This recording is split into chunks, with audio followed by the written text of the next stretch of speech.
Hello, Rozana. Hi, Hello, how are you? I'm good, and you?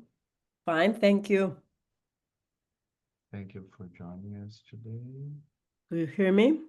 Yes, I can hear you and see you perfectly fine. Okay, let me just move a little more.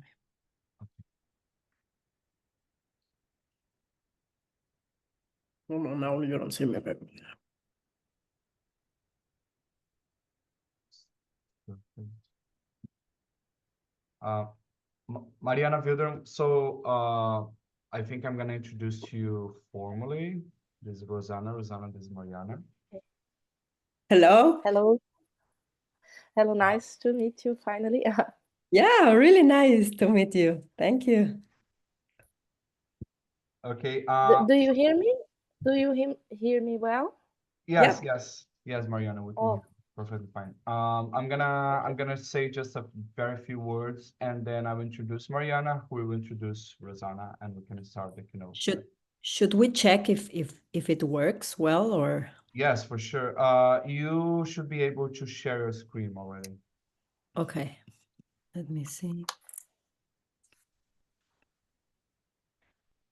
So you see it here, Yeah, we can see it. but when I put play, does it changes or not? It is changing, yes. yes. Yeah, it changes. Okay. I have some videos. Do you hear the sound? No. No. So let me just, Okay. I need to stop sharing. Oh, and share, I will put share sound. Okay, for video share.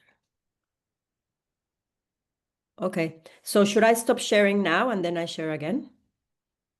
Okay. Or what do I do? No, you can just wait. Yeah, I'm gonna make the introductions first, and then you can start sharing the screen. Okay, and could you just, when I change the image, you tell me that it changed or not? Because sometimes it doesn't change and then I have to redo something. Yeah. I'll keep you posted. Perfect.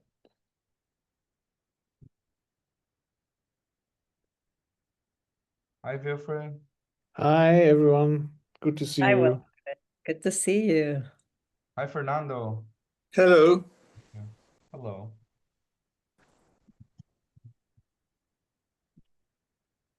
So Anna is not here. Do you want to make the announcement, Jaime? Yes, I can do that. Okay, very good.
Hi, everyone. We're going to start in 3 minutes.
Hi, everyone. Welcome to the third day of the 2025 SICA's International Conference on Territoriality and Temporality in Architecture. Today's session title is Making Place and encompasses presentations that discuss text and context, buildings in relation to their historical, urban, social context, taking into consideration its different temporalities and territorialities. Before we start today's session, I would like to invite you all to our next SICA conference, entitled Architectural Criticism, Resistance, and Commitment. It will be chaired by Ana Tostões and will be held at Casa da Arquitetura in Matosinhos, Portugal. So correct me if I'm wrong, this is going to be the first in-person conference, and I invite you all to participate next year. To introduce today's keynote lecturer, Rozana Montiel, I invite Mariana Wilderom to the fore. Mariana is an architect and urbanist with a PhD and postdoctoral research at the University of São Paulo. Former visiting researcher at TU Delft, active in research groups on architectural criticism and contemporary architecture in Latin America, professor at the graduate program in architecture and urbanism at Universidade São Judas Tadeu, and former Director of Education at the Institute of Architects of Brazil, São Paulo Department. Also, a SICA member. Mariana? Thank you, Jaime, for your introduction. Well, it's a pleasure for me to introduce our lecturer today.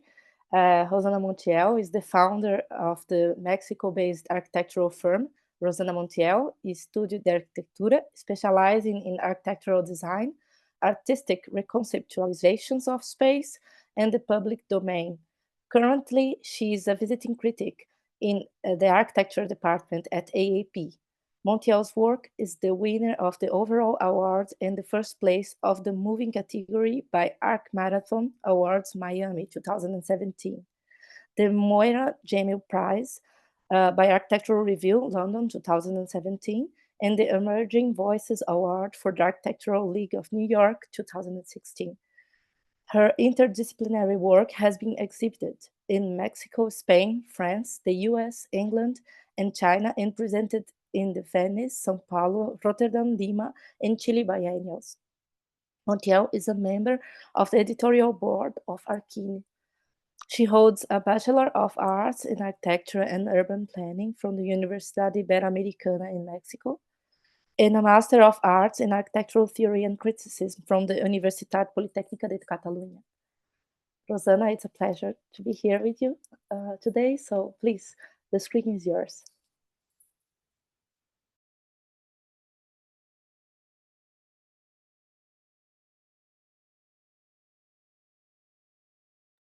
We cannot hear you, Mariana. Rozana, sorry. You're muted. Oh, sorry. There you go. Oh, thank you very much. I'm gonna put my screen on first.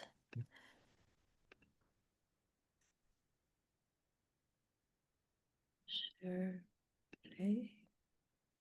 1 second.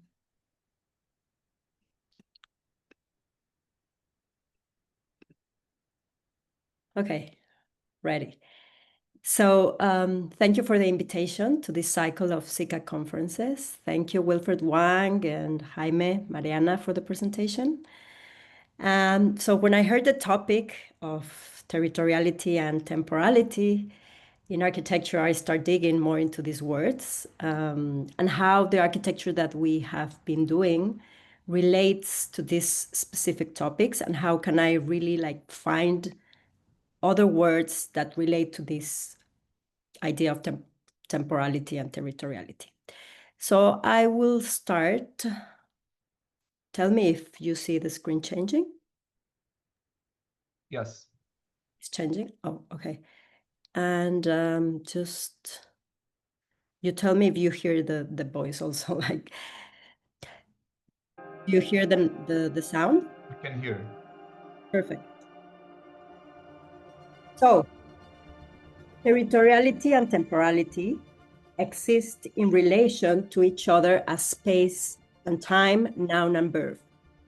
In my practice in Mexico City, we have developed a technique that we call the site action, which is an effort to transcend these seeming opposites from a duality to a mutuality, bringing some time into space and some space into time.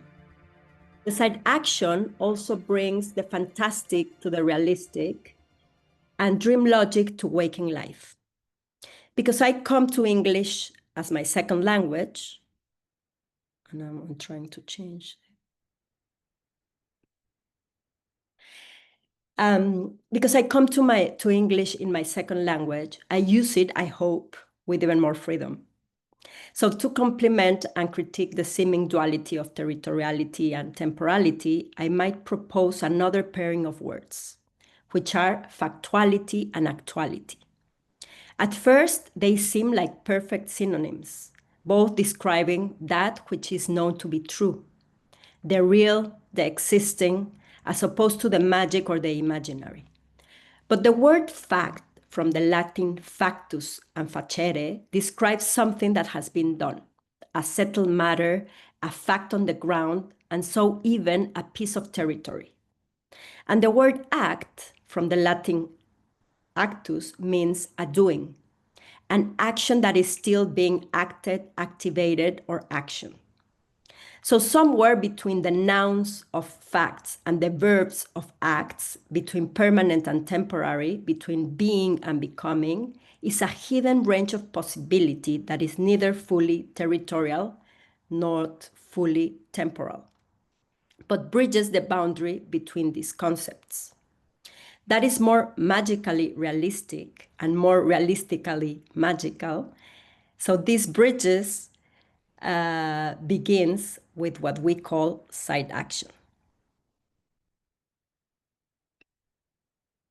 Especially in the work of advocacy and activism in communities where it isn't always possible to make a sudden and permanent spatial or formal transformation, we begin by staging an occupation, an intervention, or a simple action that can make us see a seemingly familiar place as it is for the first time. That defamiliarizes and even estranges, but does so in order to reimagine and reactivate. It brings an abundance to the poverty of imagination that can result from a poverty of information or of material resources. Just as I feel that beauty is a human right, I feel that this type of intentional dreaming is how we wake up and take action. To catalyze imagination, we take a side action.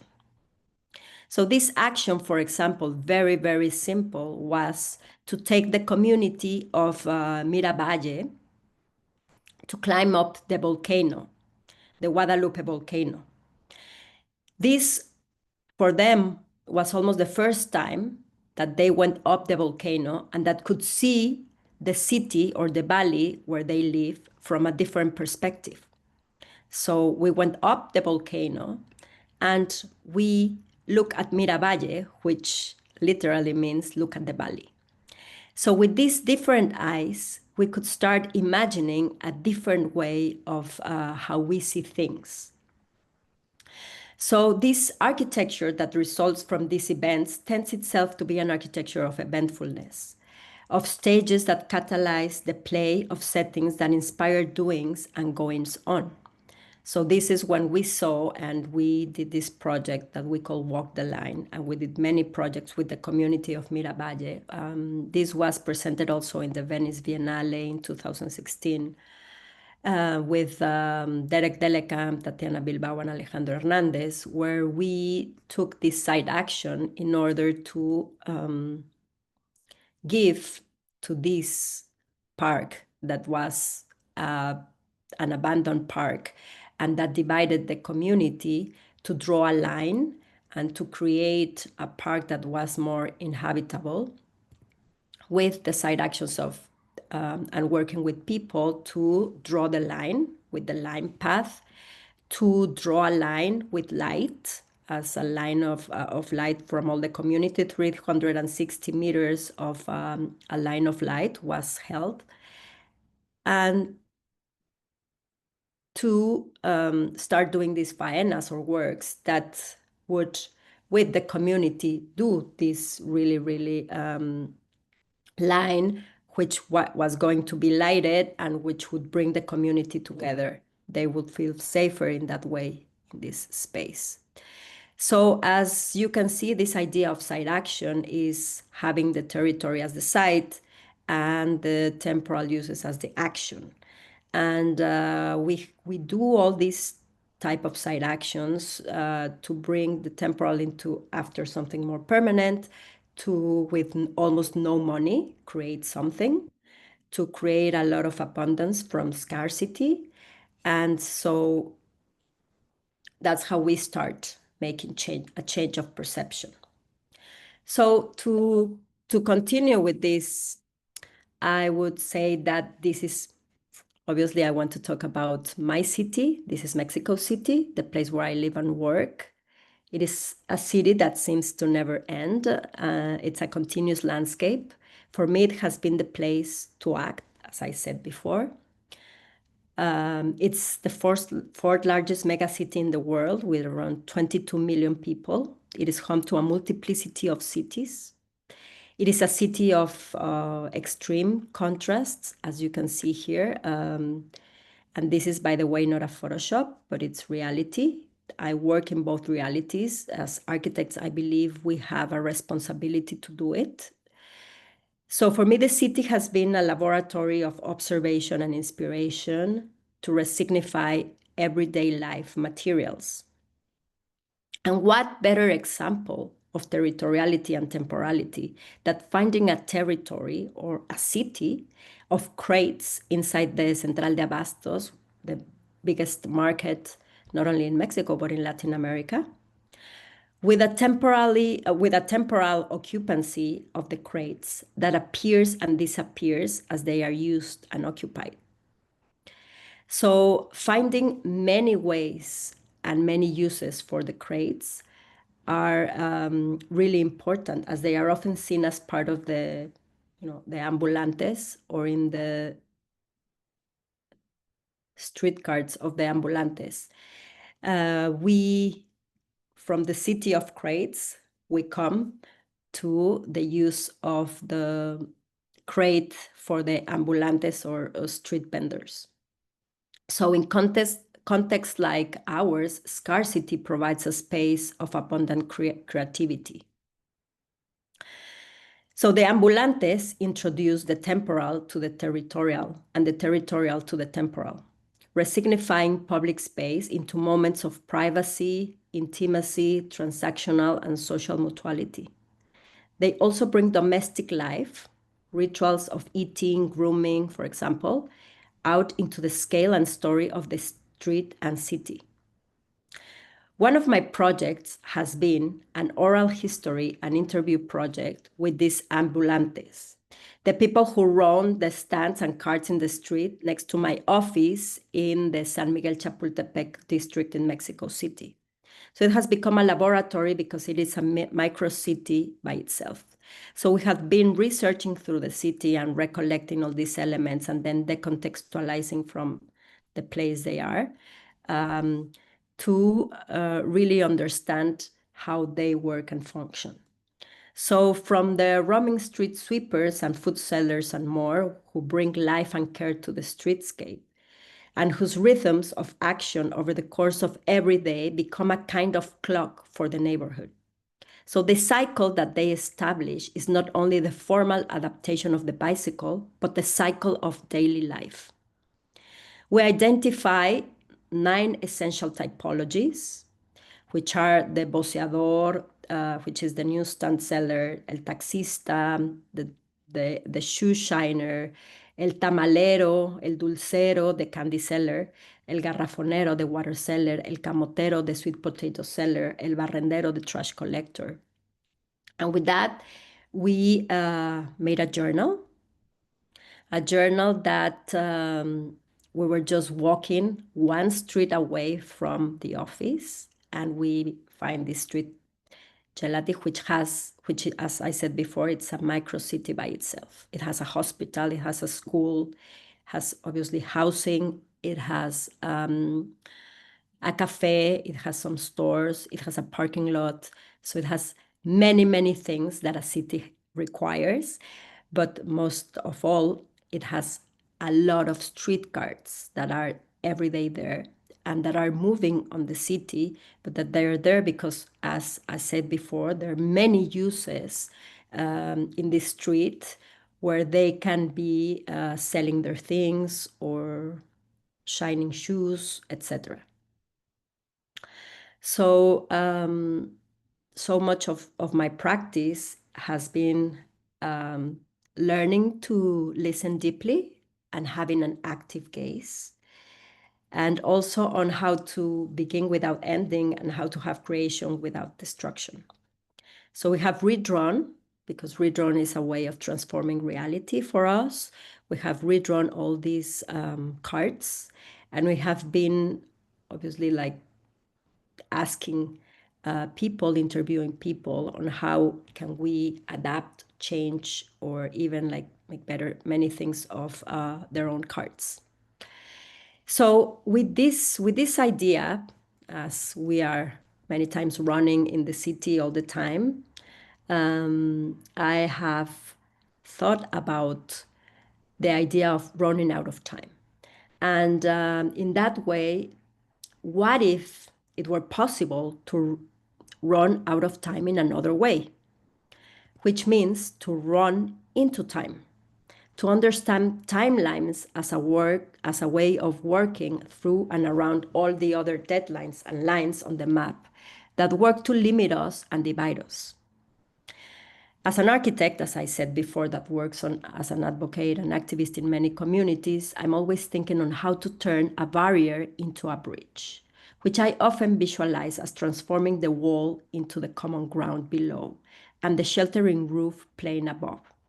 Subtle shifts and steps below, edges and apertures above, can all hold space and stage events without enforcing a permanent order or an inevitable obsolete barrier into space. So flexibility of occupation makes the small big and the brief durable. Sometimes I imagine this shift as deliberately, poetically, fantastically surreal, as turning the clock 525 minutes forward from 12:30, the vertical hour, or 9:15, the horizontal moment. So playing with time, with this idea of the lines and the lines that are vertical that can become horizontal, I think that it's a very powerful idea. And with this idea of changing the vertical 12:30 to the horizontal of 9:15 is how we started a project that changed the idea of a divided and separate housing unit into a common roof and ground that we call common unity, as a word that we invented. So this project of common unity has been really, really important for the work of the office because it was done in 2016. And they invited us to rehabilitate a public space inside a housing unit of 7,000 people inhabiting this whole complex of housing. And one of the first things, and this is in Azcapotzalco in Mexico City. And so we did it with Infonavit, which Infonavit is an institution that funds housing for workers. And so this area, this site, it's called San Pablo Jalpa. It's an inner city housing complex, as I said before, 7,000 inhabitants. And we rehabilitated some of the common areas. When we arrived to Jalpa, we found a fragmented housing unit, as I said before. Zoning and access had been altered through walls, fences, and barriers mounted by residents for protection and security. So can you imagine, even cars are locked in cages. And as I said before, one of our design strategies was site actions and was changing the vertical into the horizontal. And these site actions was mounting these tarps, asking people what would they like to have on their common spaces.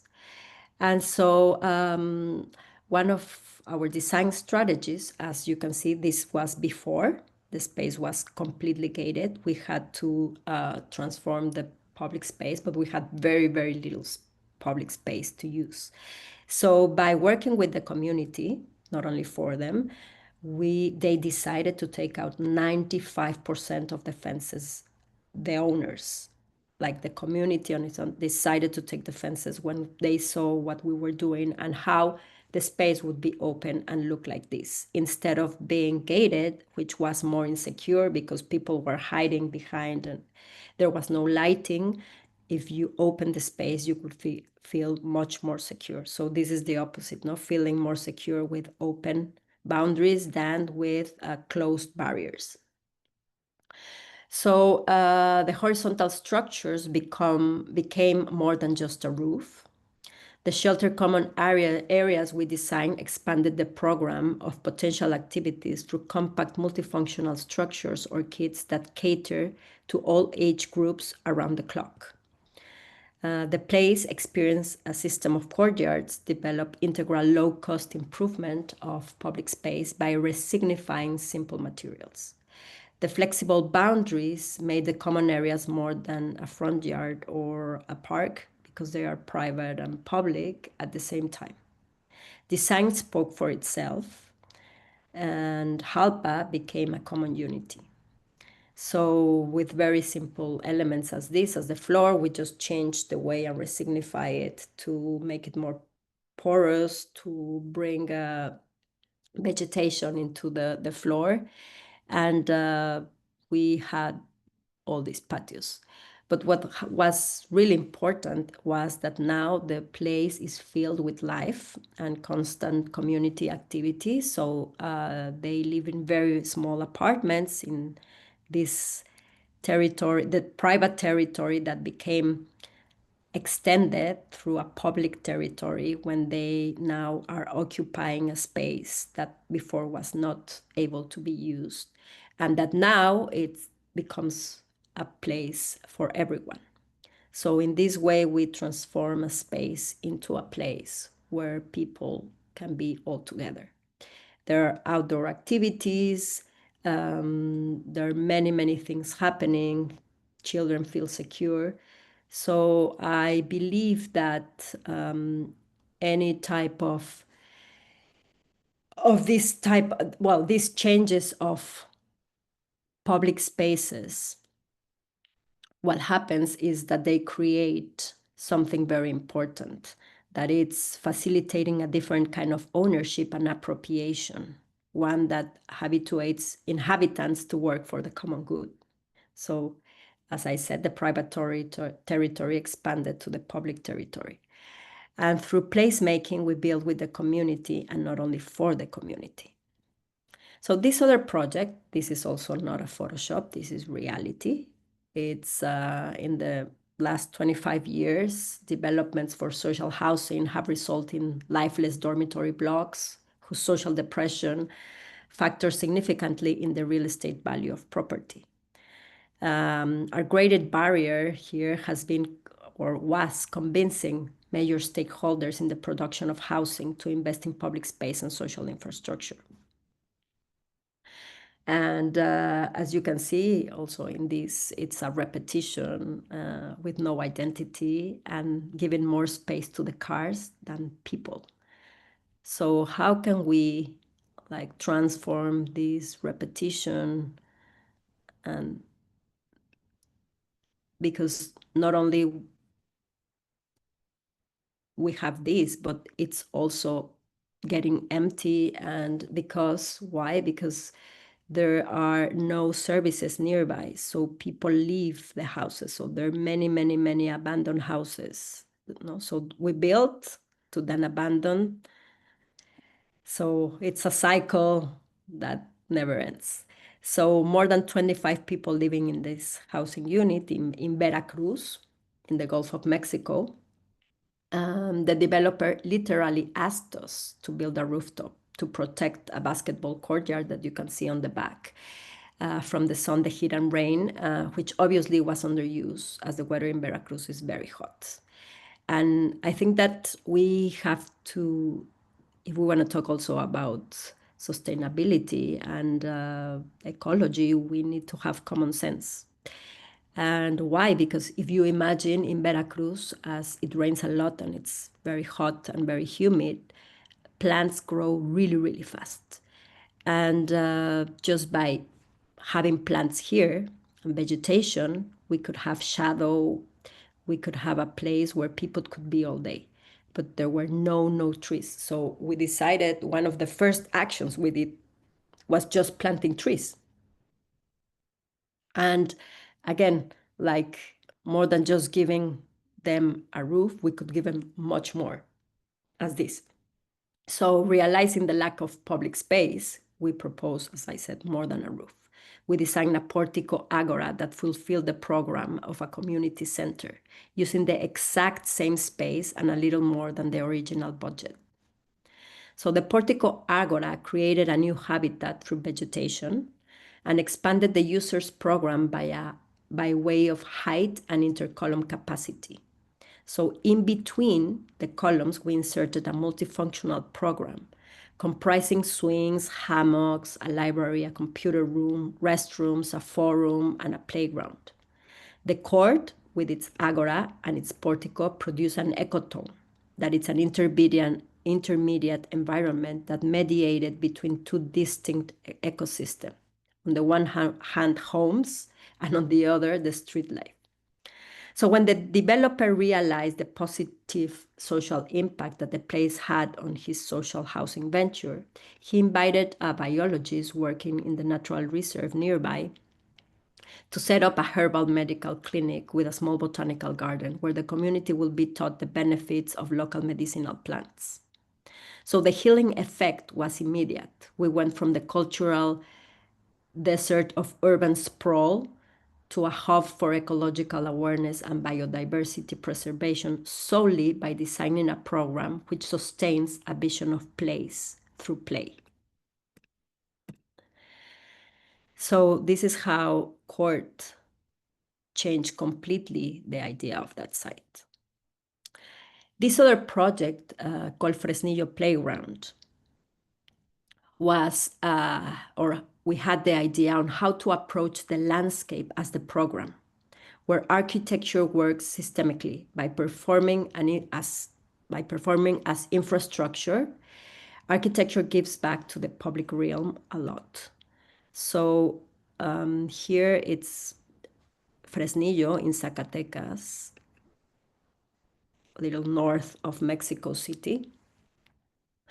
And Fresnillo is located on the hot, arid plains, as I said, in the northern Mexico. And it's one of the most violence-ridden municipalities of the region. The housing unit it's constantly hawked by members of organized crime, protecting their territorial influence from other cartels. So the social landscape is intrinsically violent. So beside the social scars inflicted upon the young people growing upon in this unit housing, the housing complex had a visible urban scar.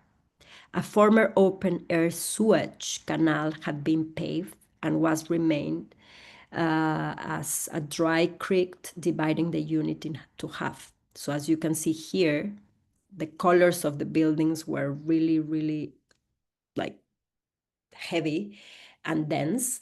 Not only that, we had a barrier, a bridge. You cannot go up and down. Imagine with a stroller or a streetcar, you had to go down and then up, and you could not pass through. So this space was empty, abandoned, and when we were given this, we transformed it into this. So our main tactic was transforming this urban scar or hostile border of the landscape into an attractive horizon that people will feel drawn to. So we made a universally accessible bridge that opened an esplanade underneath, and we rebuilt the canal slopes to make them work as a resting area, as agora steps, and lastly, as part of a playground program of climbing walls where rain gutters were signified as slides. Lines of color on the ground floor suggested different activities. In fact, one of the most dramatic changes on the cityscape was affected through mere color. So this is before, as you can see. Even the color, when you pass by, you felt insecure. And we designed a new palette, earth and color palette, which was transformed into this. So people from the residents felt like they had moved to a different place, having not moved at all. So color gave them a sense of fresh start and made them feel at home. Playgrounds and youth hangouts are essential in bringing a community together. Children and teenagers are vulnerable segments of the population that should be granted as many places for learning as possible. They are a crucial element of social integration and regeneration, so playing becomes a sacred form of living. We always try to use play in the projects we do. There's always a leader, very important here, Lalo, who teaches the community a lot of things, but also like civic ideas on how not to throw trash into this canal, because everyone was throwing trash into the canal. So I think if playgrounds have anything to teach architecture, that would be keep it open and simple. Open and simple means modular, multifunctional, easy to keep and to round the clock. Customizable, expandable, pleasurable, and with room for plenty of productive exchanges and encounters. So this next project, it's called Pilares. And this project summarizes in a way many of the ideas that I have shown you before. It is a project that has been completed as part of new community centers in Mexico, commissioned by the Mexico City government. This is Iztapalapa. This is the area where the Pilares that we did is. Iztapalapa is one of the biggest districts in Mexico City. Over 2 million people live there. It's very, very dense, very few public spaces, and also like not a lot of vegetation. So we were given a corner, which was nice. It was an underused basketball court where a market every Thursday, as you can see, this pink line is settled. And so these were key elements for us in doing the project, the market, obviously, and again, another space that was all gated. So in this underused court with fences and barriers, again, we tried to change the vertical to the horizontal and open more the space in a way, the entrance. We had these really nice trees that obviously were part of the project.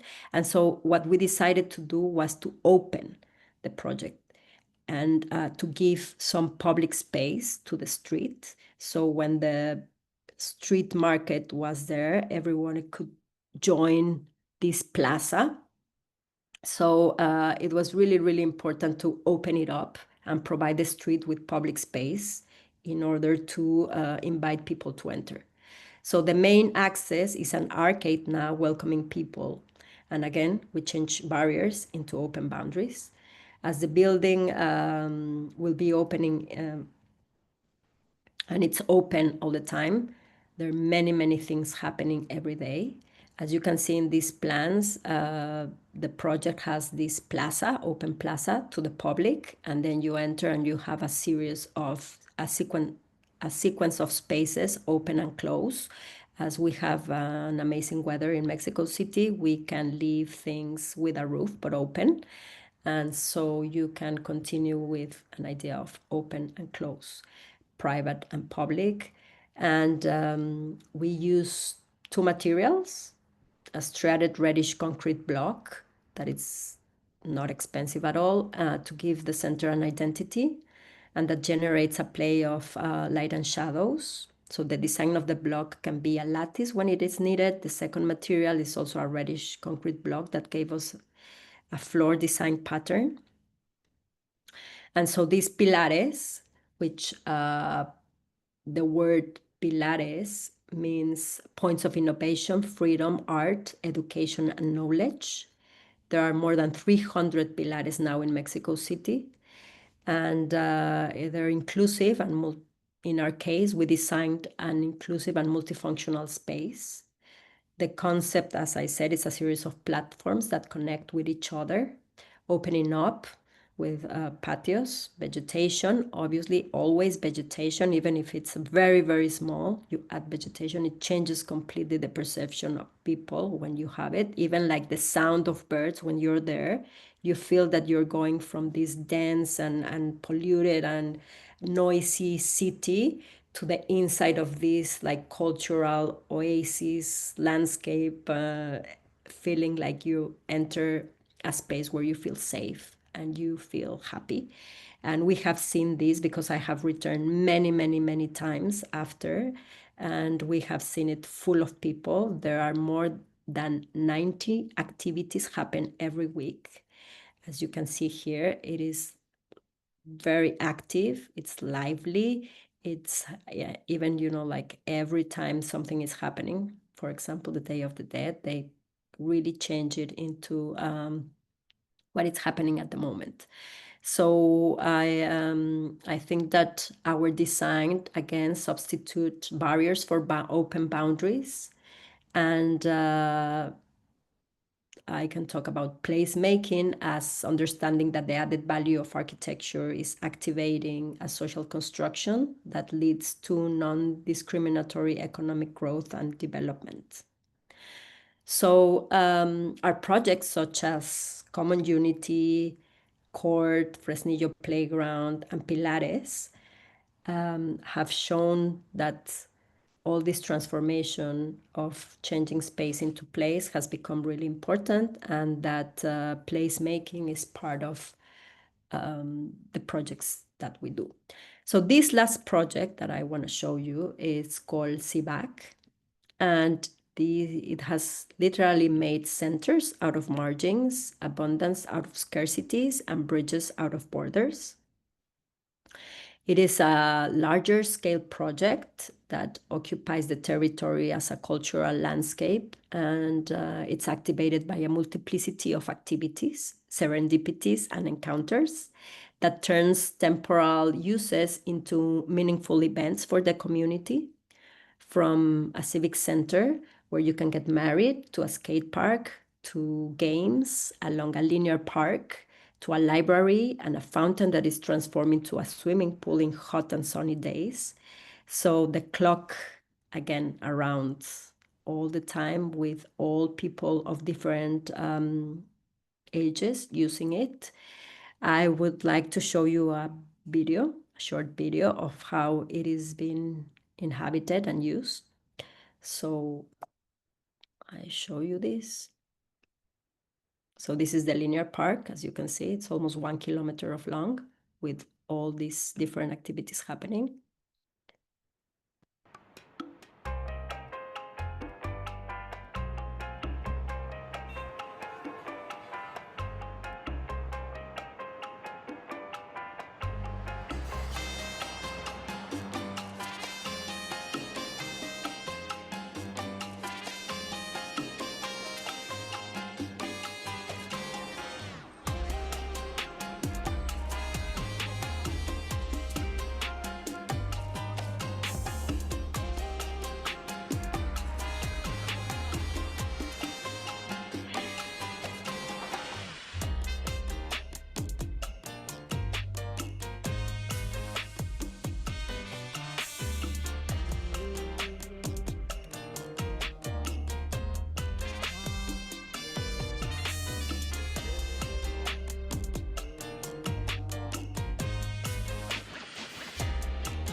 So with the use of very few materials and finding the stone in the site, we built this whole center, whole CBAC center. So this is how I have come to understand architecture as action. And more I have come to understand that this action is a collective action. Interdisciplinary, intersubjective, always in between. We draw together practices and beliefs that don't always seem to go together, but that depend on one another. So the mutuality that bridges factuality and actuality is there, facts and acts. Thank you very much.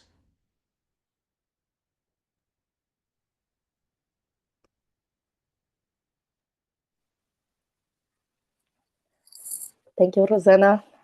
It was a very inspiring lecture, for sure. As the respondent, I will keep my intervention very brief because, well, maybe just a kind of a short question / comment to encourage others in the audience to take part in the discussion. Well, I have to say that I've been to Pilares in Iztapalapa, so for me it was a great pleasure to hear about it because I was really impressed, and my question goes a little bit around this because I was really impressed with this kind of, at the same time, very friendly environment. It's very friendly in a way, almost domestic, but very precise designed. So is you can sense this kind of a very how can I say it? It can be simple at first sight, but we can understand how this sensitivity, this design sensitivity, has learned a lot through the experience. You know, it's not something that you can really, to see all the projects that you showed us, we can understand how it works so well, and it appears so easily to appropriate. So it was very interesting to see the process and the other projects that I knew less. Well, and of course, I think for me, coming from another large and challenging city like São Paulo, where urban and housing issues are so similar, really I find your work particularly moving because of this sensitivity strategies and this imaginative capacity. So I think for me, they are both, as I tried to say in a very clumsy way, it's both as inviting as sophisticated. So this is very interesting for me. The public spaces you've shown have a clear language, although it was emerges from collective processes, despite their apparent simplicity and very communicative to people. So I think since I'm always very interested in architectural education and its political and pedagogical commitment, maybe I would like to ask you to reflect on where you feel your architectural practice most diverges, or maybe most make you think critically from the assumptions of your formal training, because I think it's very enriching to have this kind of perspectives as an educator. Sure. So amazing. You have been there, Mariana. Great. Like it's really nice because it's completely different. Well, it's nice to see it on the video, but it's obviously to see it in reality. It's different. So like you said, you have to understand the context, the intensity of the context, and then suddenly feeling it like an oasis. It's really, and it's very sensitive to be open to the surrounding at the same time, even though the surroundings sometimes can be hard. as I know from São Paulo is the same. It's not an easy city, although it's lively and it's very full of people and very nice, but it's hard at the same time. It's not an easy city. So it was really nice to talk about it. So thinking about this first, I would say that we always trying to find content in context, and this is really, really important because for us, we learned about the context, and we know that they use this gray block all over, and so we decided to use another type of block. So this is this striated, and the color, between pink and red, that gave completely a different identity to the site, but still it feels in the context, right? Like we didn't arrive just like a spaceship and landed there without really like understanding what was happening. And also like in these opening and closures, it also, as I said, and you also mentioned, you really feel in this oasis of like just getting out of all this noise. And so I think that people feel it, even because when we have been there and asking even the police woman that is there, because it's a very dangerous area, and she said that she felt that this was not, so we were talking with her, and she said like, well, I feel that this is not like a building. I feel like more at home. And it feels more like a house, she was saying. It feels, but what she was trying to say at the end was that she really felt the scale was completely different, or it was like the scale was really bringing something together more as feeling at home and not in a big public building, right? And this is how people feel. They feel at home. And also going back to common unity again, like even in the public space, they feel at home, which is really nice. This feeling of where are you, what's public, what's private, but to extend this private space into the public space, and feeling that even if you have a very small apartment, or if you live in a very small area where you don't have anywhere else to be outside, then you feel that these spaces give you this, right? They give you, and they give you the sense of community, and they give you the sense of feeling at home in the public space.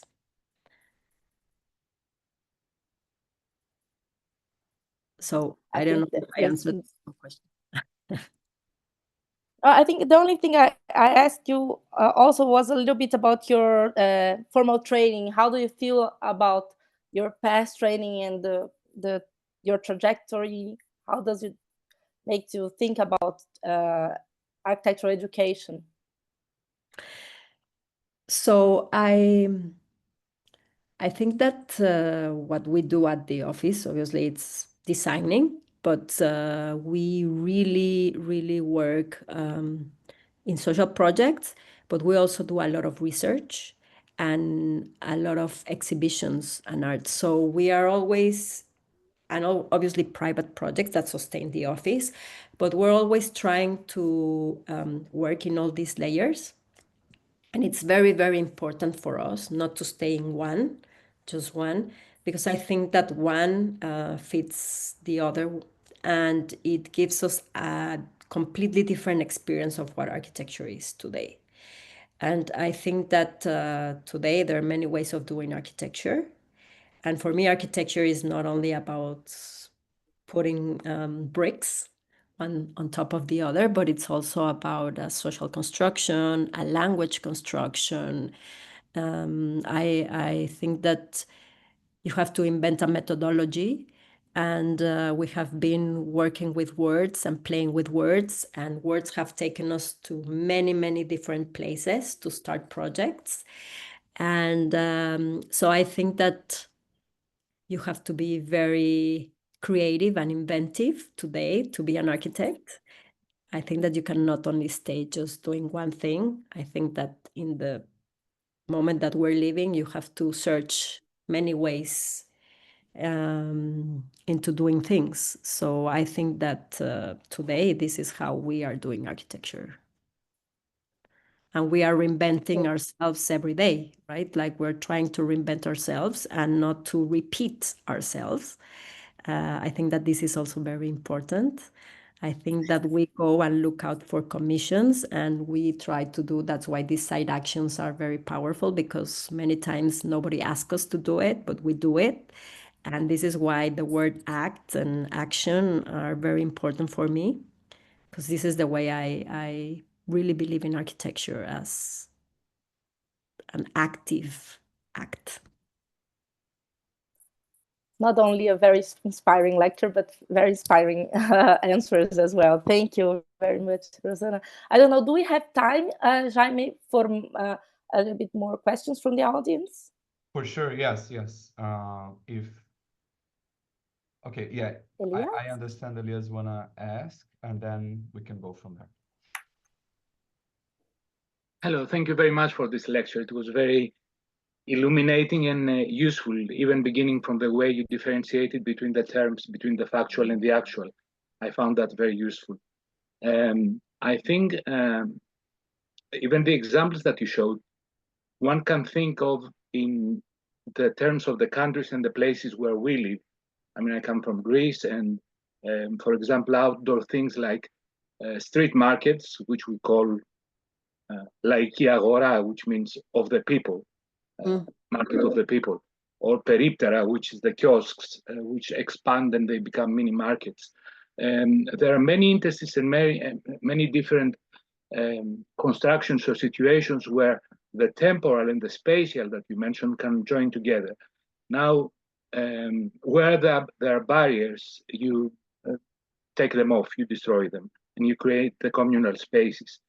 In my country, especially in recent times, there is a problem with public spaces not being used properly or not being well enough equipped or open to people.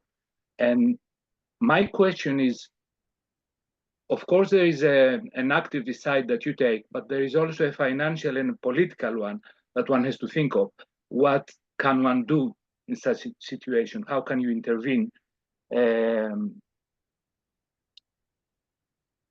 Even the kind of barriers, if you need to erase barriers, they can be of different sorts.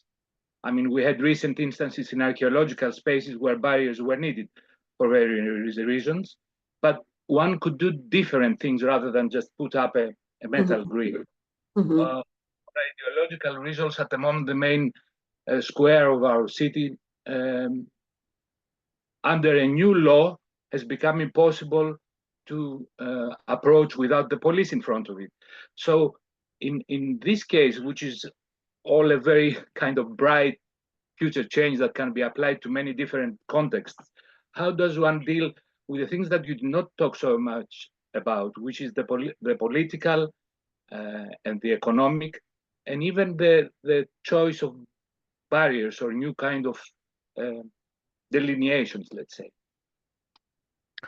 Yes, of course, that's a very good question, and I think that I don't have the complete answer, obviously, but I think that there are many times you cannot take out the barriers for sure, and they are needed. But what if we transform them into something more permeable, or to see them different, to see them not as something that really takes you out, but that wants to bring you in a way. I think that this is where we become really creative, and we have to change the idea of the barrier and the walls. And I have done many intents, even in the Venice Biennale. I tried to bring the wall down, but obviously I couldn't bring the wall down of the Arsenale. But what I did was to project something on that wall that was what was happening outside. And you really felt that the wall was taken down. So I think that there are many ways in which we need to rethink these walls, because I think that today, instead of taking them down, we're bringing more walls up in many ways, like physically, but also mentally. And so how can we approach to this idea of the barriers and the walls in a different way? Because we're not going to be able to take many of them down, but we can rethink them collectively on how to bring them more democratic, more permeable, to resignify them. I think that we really need to think about that. And in another way, I completely agree that for these spaces to keep active, there's the need of people that can be there to really maintain or sustain these places. Because as like, even if you try to bring the materials that are durable, that you don't have to do a lot of maintenance to them, whatever, everything needs to be maintained and sustained in a way. But I believe that if people appropriate or feel ownership about the space, for example, pilares, like there's a director that the government keeps bringing people to help with all the activities, but they don't put any money for the maintenance of the space. And the people, because they're so happy with these pilares, they do it. They do it. They clean it. They even bring toilet paper from their houses to put, because there's not even money for toilet paper. But there has been another, for example, court worked really well for some years, but now like it has been more abandoned because they gated it again, they put it like, it's very, very difficult to sustain something if there is not people that are really, really keeping it. Even that it's keep people of the community, but there has to be a sense of ownership and appropriation in order to maintain them and to be sustained. So it's a very difficult task. It's a very, very difficult task. And that's why I always try to go back to these spaces to see what's happening. The others are further away, but Pilares, for example, we go and we keep going to see how it works, to how it can how can we learn from them after we finish the construction. When they are activated is when we learn more of what we have done, no? From good things and mistakes also, to try to improve for next time. Thank you. We have another question from the audience. Pierre Lecrozet asked you a question for Rozana. In projects as Pilares, how do you design and debate with the community? Do you work only as a group of architects, or do you work with a transdisciplinary team with other figures as sociologists or economists? So yes, it's very important to work with different disciplines, for sure. I think that we as architects don't have all the answers. And we need a group of different disciplines to help us. But it was really I will tell you a small story about Common Unity, going back to Common Unity. Because at the beginning, when we went there, they told us, you cannot go inside. You can only do the research, because we don't know if we're going to build it. And we always, if you go as an architect saying we're going to do this, and then you don't do it, as many times happens, then, well, you obviously, the people, it grows the not credibility of what we do, no, in that way. So we were not able to go. So there's a university in front. So we decided to go as sociologists, saying that we were just doing some surveys and we were not architects, but we were sociologists doing research. And it worked really well. But not just to tell this, like, I think that when we were in some meetings with the real sociologists after, they were asking us, well, can you tell us how did you do this? And how did you did all this? And we were like, well, I think that you are the sociologist. You're the one that's telling me how to work with people, not me. But I think that what we have done, and again, it's these side actions, is that we as architects try to go in the qualitative area more than the quantitative. And for example, we were doing these map surveys, map queries, asking, where did you give your first kiss? where do you take your dog out, and where did you smoke for the first time? Where, like, asking questions that are more, that get more into people, into the experience of people, that they feel more happy and free to answer questions and to give you information, that asking how many people go to school, how many computers are in your apartment, and like that. So I think that of course, we have to work multidisciplinary. It's very important. But I think that also sociologists can learn from architects, and we architects can learn a lot from from sociologists. And I think that it's the way that we have been doing this is also very intuitive and with a lot of common sense. And I think that this is what we forget many times, to have common sense. And I think that if we do, like, we go in a very, like, sensible way and in a very creative way on how to talk to people, then we will get more for our projects from them, no? More information and more things that can be even helping them, even with their help, right? Very nice. Do we have any more questions from the audience? You can raise your hand or just ask directly.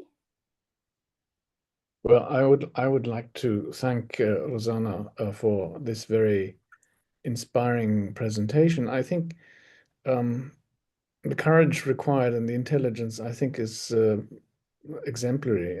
We have so much to learn from you and your team, especially in the rich, spoiled North and in Europe, where, you know, we have so many problems. We are, as you were saying, we are living in an era of creation of walls and barriers, mental barriers.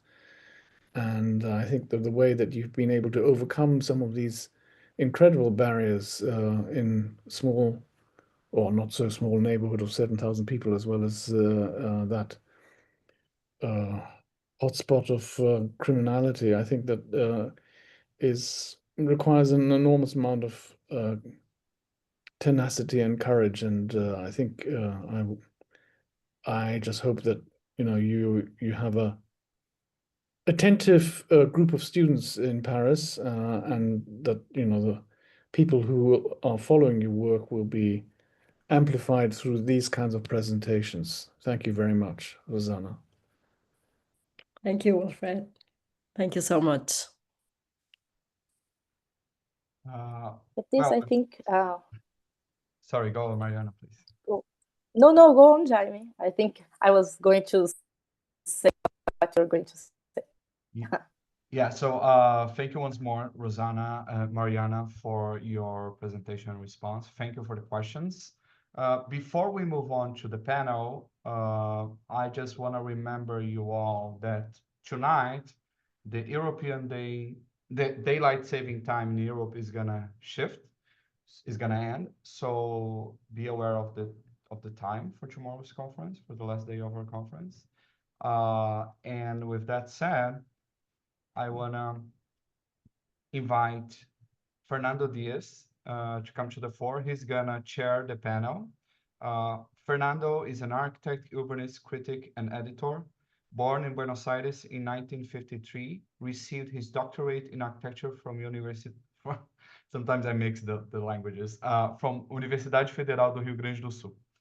He's currently professor at Torquato di Tella University in Buenos Aires. Author of several books and papers widely published. He was the editorial director of Suma Mas between 1994 and 2023. He holds chairs at the Argentine Academy of Environmental Sciences, the National Fine Arts Academy, and the Architecture and Urban Academy. Fernando, thank you so much for chairing this panel. Thank you, Jaime. It's a pleasure for me to have an active role chairing this panel. And I just want to say some words because of the beautiful presentation of Rozana Montiel at illustrating us on the art of making the oppositions complementary beautifully, both in words, magnificent presentation, and both in action with these exemplary works. Beautiful, very beautiful. And just to say some words about making place, which is these are words that brings me remembrances of the 70s. I must recall that even a magazine was founded in Berkeley and MIT in 1983 called Places. And just a few words for those who are younger, because after tabula rasa became the paradigm of modernization by the mid-20th century, the notion of place emerged in the 70s as a reaction to repetition, characterless developments, anonymity, and the loss of a sense of belonging for many families and communities confined to ghettos of repetitive blocks alienated from the historical urban fabric.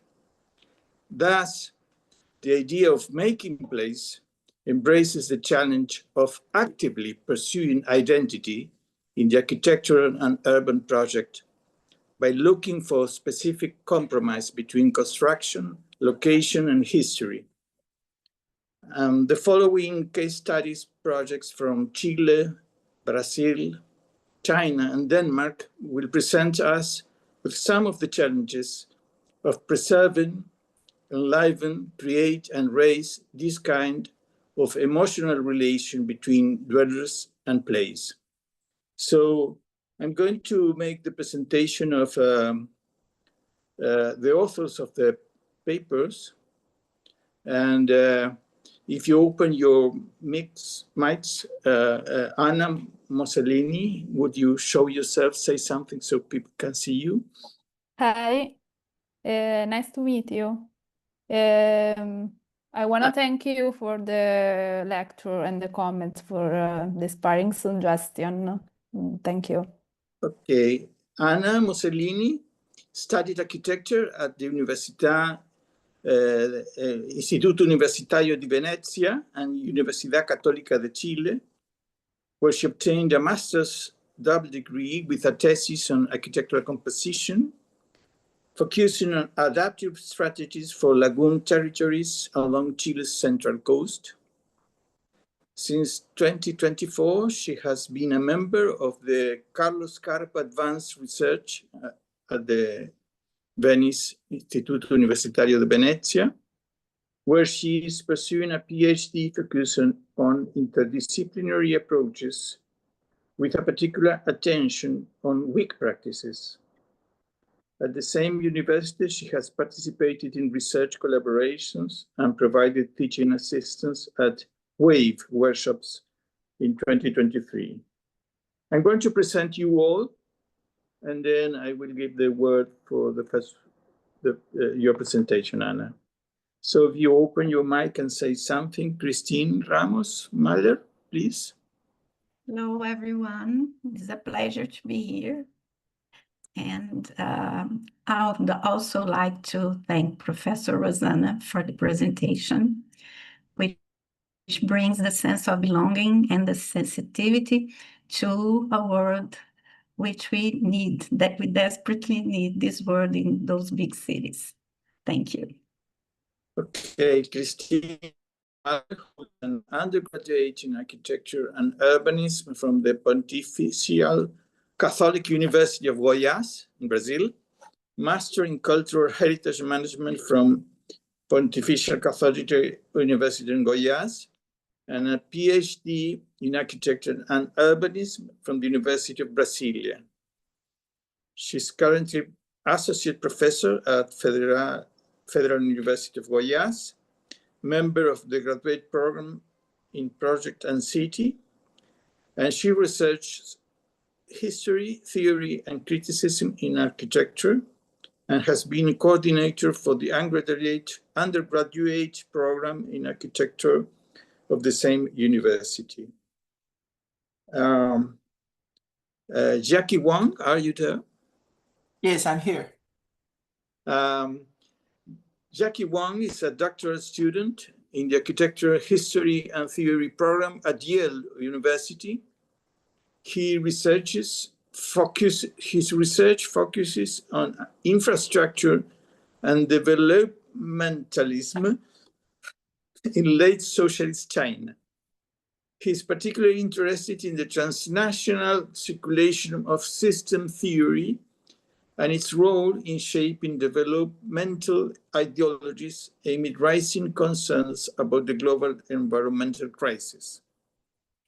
Before arriving at Yale, Jiaqi received a master's in architectural studies from MIT and a bachelor engineering, I think, in urban planning from Southeast University, China.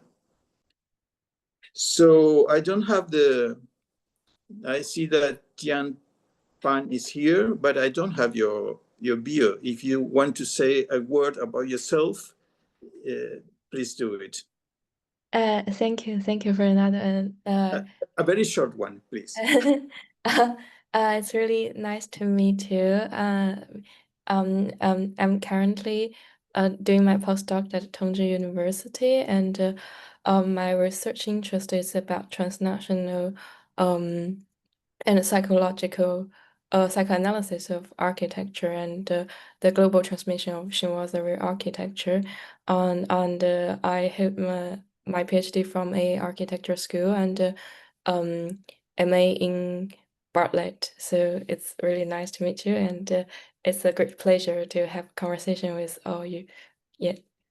Thank you, Tian. Thank you. So I proceed with Nicholas Thomas Lee. Are you there? Hi, yeah. My name's Nicholas Thomas Lee, and I'm an associate professor here at the Royal Danish Academy. And this is also Carla Dammond, who is a research assistant on the Sættedammen project. So your presentation is done. Okay. So please, we are moving to Anna Mocellini's paper. Go ahead, please. Yeah, I'm gonna share the presentation. Please be aware of the time. Yes. So, good morning, everyone. I'm very pleased to be here to present the project as event, focusing on Emilia Radic Nave Center in Santiago de Chile. This project can provide a meaningful framework for exploring architecture as a device that unfolds across time and space. Through this lens, the building may be read not as a static object, but as a dynamic process that continuously reveals different levels and forms of territoriality and temporality, expressed through tangible and intangible relations between architectural elements and their physical and temporal context.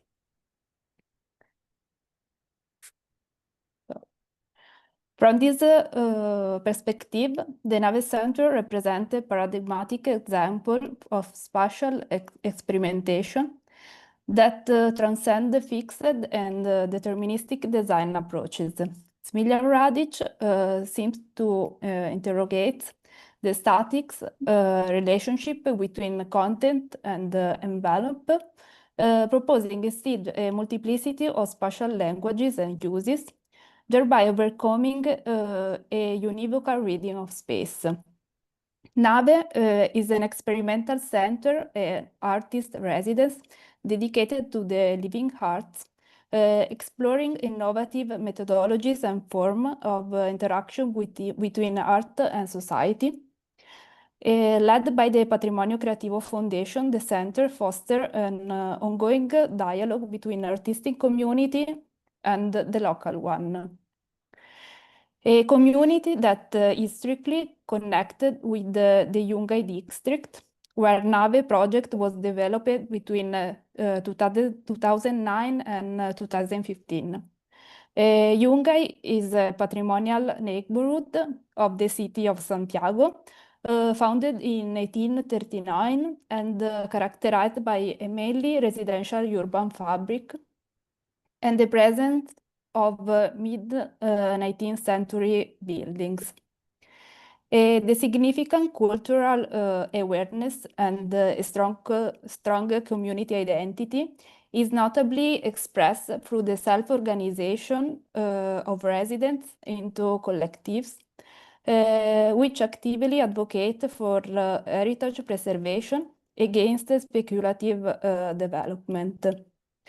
The Nave Center itself developed from the recovery of a heritage house dating back to 1940s, almost entirely destroyed by a fire in 2006 and further compromised by the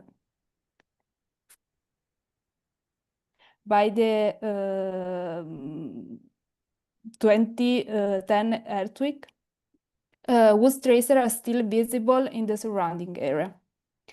The site is located within a heritage zone, the Zona Tipica, and the Historical Conservation Zone D1 of the Santiago Municipal Zoning Plan. The constraints in this specific case requires the preservation of the original facades and prohibits exceeding the historical height limits of the existing structure. To better understand the specific intervention of the Nave Center, it is important to open a broader reflection on Smiljan Radic's work that is deeply connected to Chile geography and culture. Revealing an attentive engagement with nature and its phenomena, it raises fundamental issues about permanence in architecture.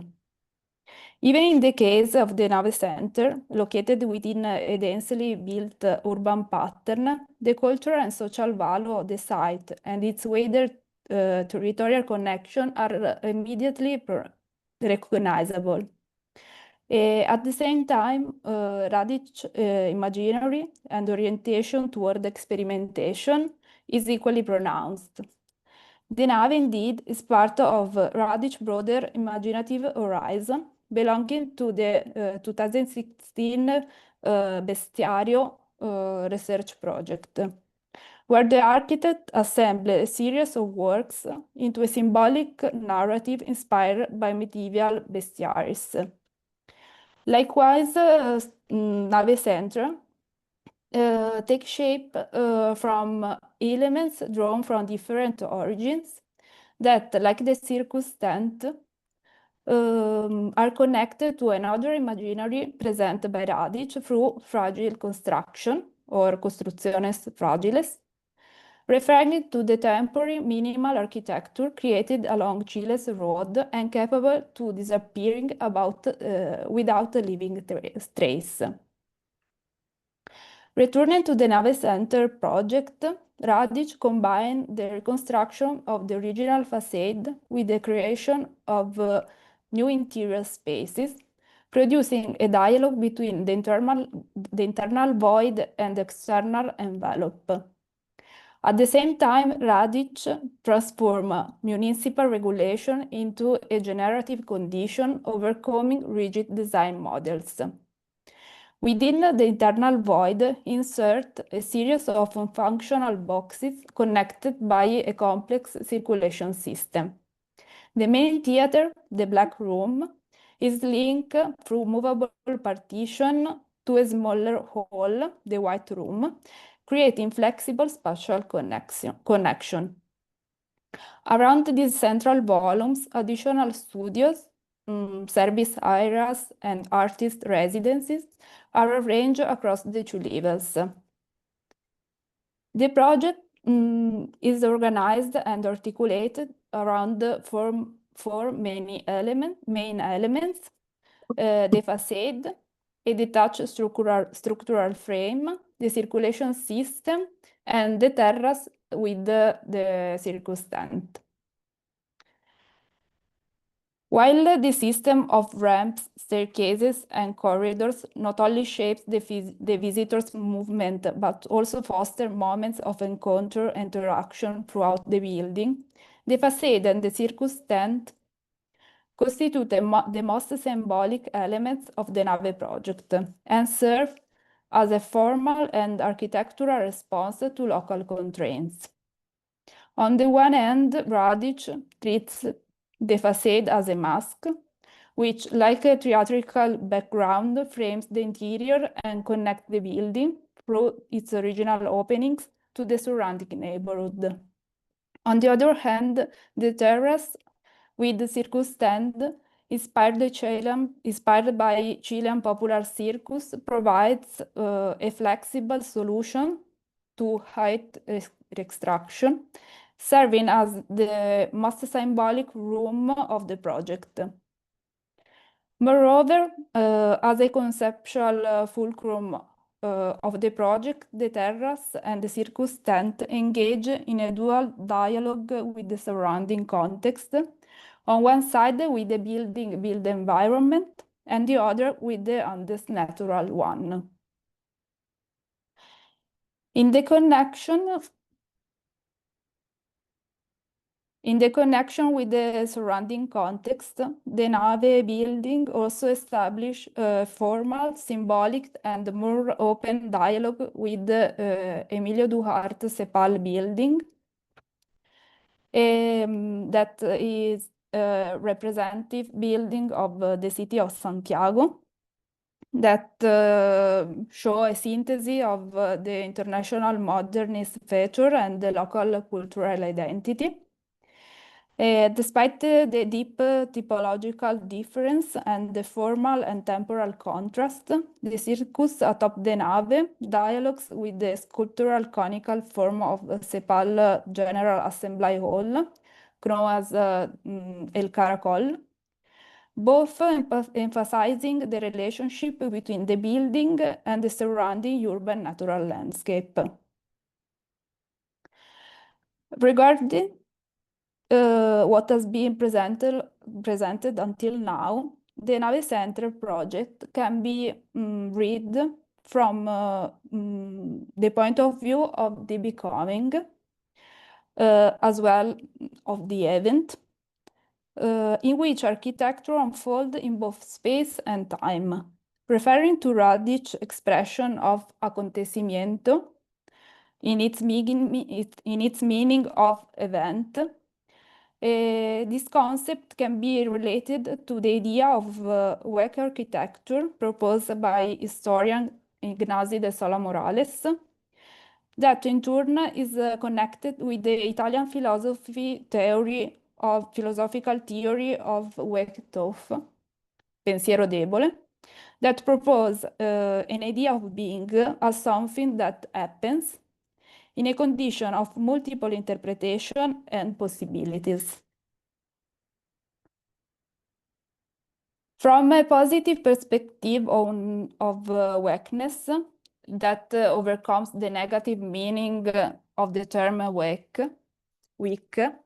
territorial and temporality can be recognized through different layers of interpretation that involves the design process unfolding through distinct phases, the dialogue between the pre-existing reconstructed facade and the new elements occupying the void, the programmatic flexibility of the center, the relationship with the physical and cultural context, and finally the imaginary of the circumstant, which introduce a new dimension of both temporality and territoriality. In this sense, more than a physical element, the tent acts as a temporal device, redefining the boundaries and duration of the space itself. Through the red and yellow tent, Radic clearly evokes nomadic architecture as a simple shelter that can be assembled, disassembled, and relocated. Elevated above the ground, the tent still maintains a strong dialogue with its surrounding that operates bidirectionally, both from the terrace toward the landscape and from the urban district back towards the rooftop. The fabric, combining tension and fragility, emphasizes the project provisional character, always ready to transform or even disappear. In this way, Radic opened the project to becoming, and connected with the idea of weakness, opens the artifact to multiple interpretations and different meanings over time. Radic also promotes the building as a public space that does not merely represent a functional container, but becomes a place that embraces and preserves collective memory. The reference to nomadic architecture also highlights the tension between fixed construction and the mobile perceptual space. In the Nave Center, the tent mediates between these opposites, creating an intermediate space that can be experienced in different ways. Its elevation from the ground established a perceptual relationship with the surroundings, expanding the environment rather than enclosing it. This scenographic approach can recall Aldo Rossi's Teatro del Mondo in Venice, not only in its function as a performative space, but more significantly for its presence in the city as a place in motion with an indeterminate temporality, connecting collective memory with the new imaginative possibilities. Following this approach, Radic Nave experimentation reinterprets fragile construction and explores the evocative power of recognizable elements. The project unfolds as an open and dynamic event, deeply connected to its geographical and cultural context, while engaging also new external, temporal, and territorial dimensions. By embracing the interplay of space and time, it creates multiple possibilities for inhabiting and experiencing architecture, continually generating new meanings that refers to the physical and formal presence of the elements, as well as to their absence. Thank you.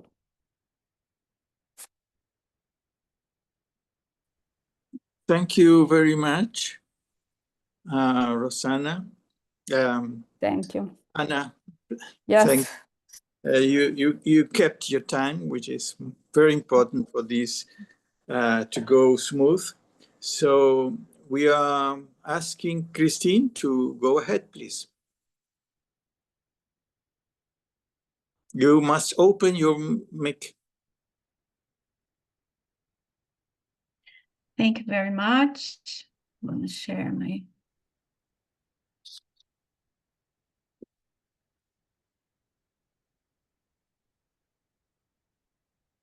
Is it full screen? Not yet. How do I get it? Below, in the orange bar. There. Okay, sure. Okay, thank you very much. Good morning, everyone. Again, it is a pleasure to be here presenting the case of Mariana's Archbishop's house in Brazil. The analysis of the project aims to clarify its paradigmatic reading anchored on theoretical perspectives on intervention. I'm sorry to interrupt. I think it's not full screen yet, right? Fernando, can you see it full screen, or it's just... No, it isn't. Please try again.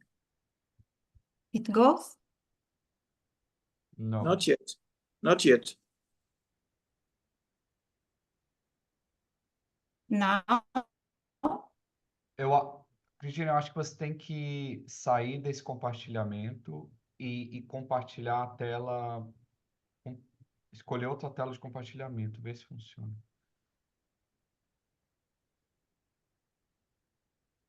Para de compartilhar isso.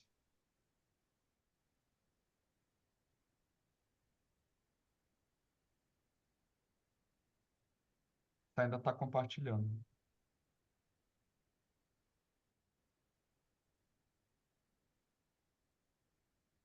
Sorry.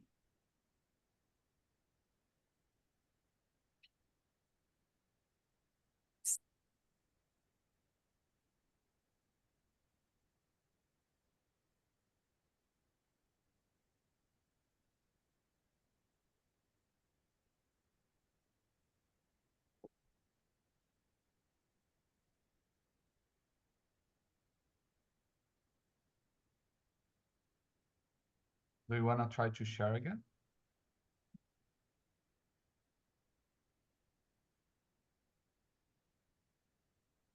Is it okay now? We are waiting to, yes, Oh, there yes. you go. Okay. Perfect. Okay. I'm sorry. I'm more used to Meet, not so much with Zoom.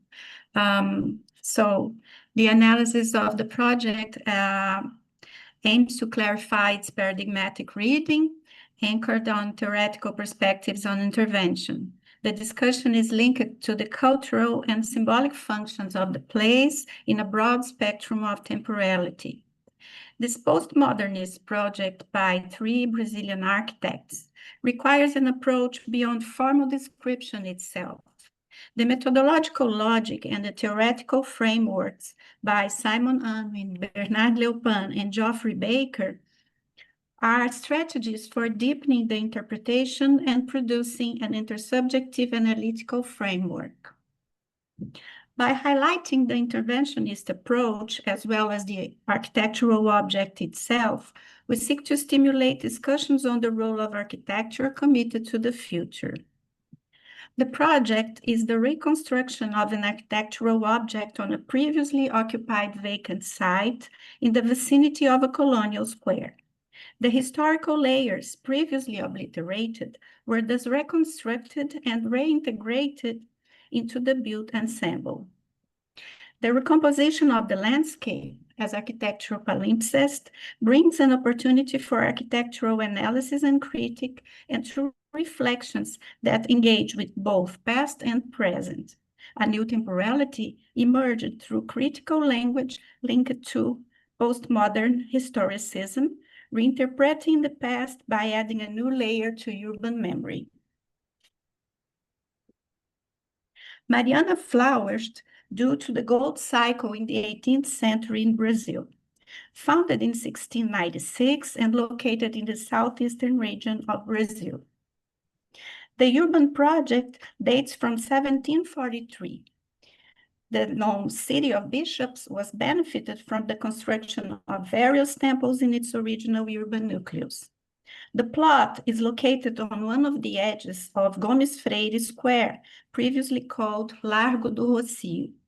The term Rocio designates in Portuguese tradition a large clearing left in front of churches and administrative chambers to host religious and civic festivities, trade, military parades, among others. Largo do Rocio was an active void. This designation reinforces its function as both physical and symbolic support for urban and institutional life. The 1817 watercolor completed by Thomas Enders showed the row of houses shaped the space into an almost rectangular form. The illustration depicts a 2-story house on the plot that would later remain vacant for over a century. However, by 1868-69, Augusto Riedel's image already reveals the urban void. Therefore, in the 20th century, no construction existed on the site, granting it the status of an urban void, not a residual space, but a latent one. This void within an urban fabric of high density of listed buildings presented a particular challenge. How to intervene in such a historically rich architectural context while proposing a design anchored in the present? The absence of a built pre-existence did not imply an absence of memory or meaning.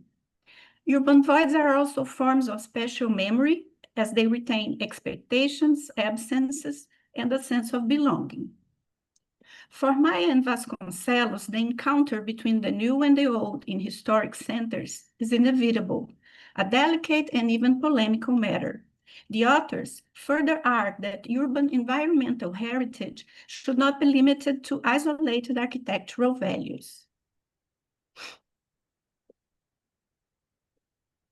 In our project analysis, they said, we verified through the heights of the townhouses, their chromatic gradations, and the rhythm of openings, that the space in question is continuous without being monotonous, said Mariana Vasconcelos in 1995. From this observation stems the conceptual foundation of the architectural approach adopted, reinforced by the metrics guided by visual analysis and contextual comprehension of the site's territorial identity. The proposal reconciles religious, institutional, and residential functions with the demands of the historical site. The axial solution, centered on a cloister, is covered by a glass pyramid.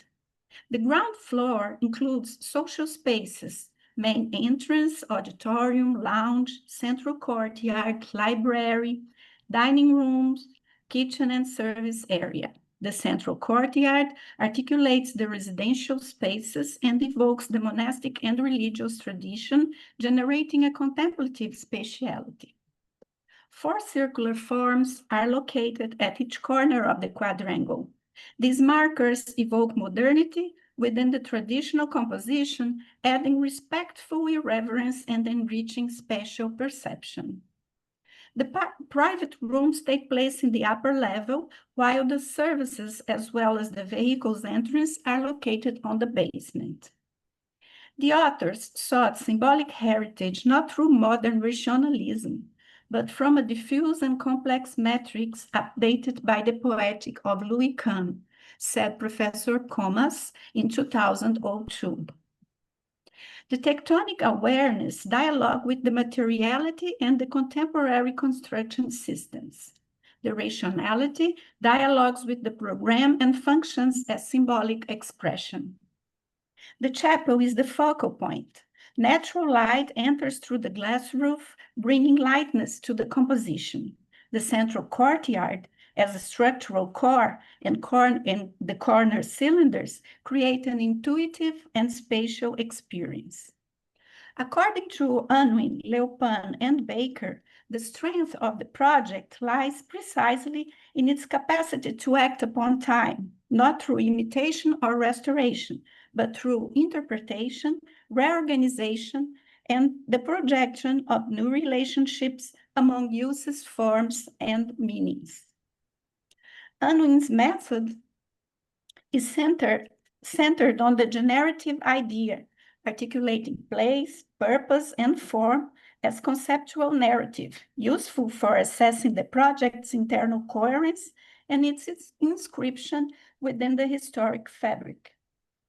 Leopan structures his analysis through spatial organization, and Baker emphasizes the cultural and experiential dimensions, examining how tectonic, light, and atmosphere evoke traditions and collective memories. The chapel, lit through stained glass, is a transitional space between the profane and the sacred, where sacred symbolism interacts strategically with elements uncommon in religious spaces.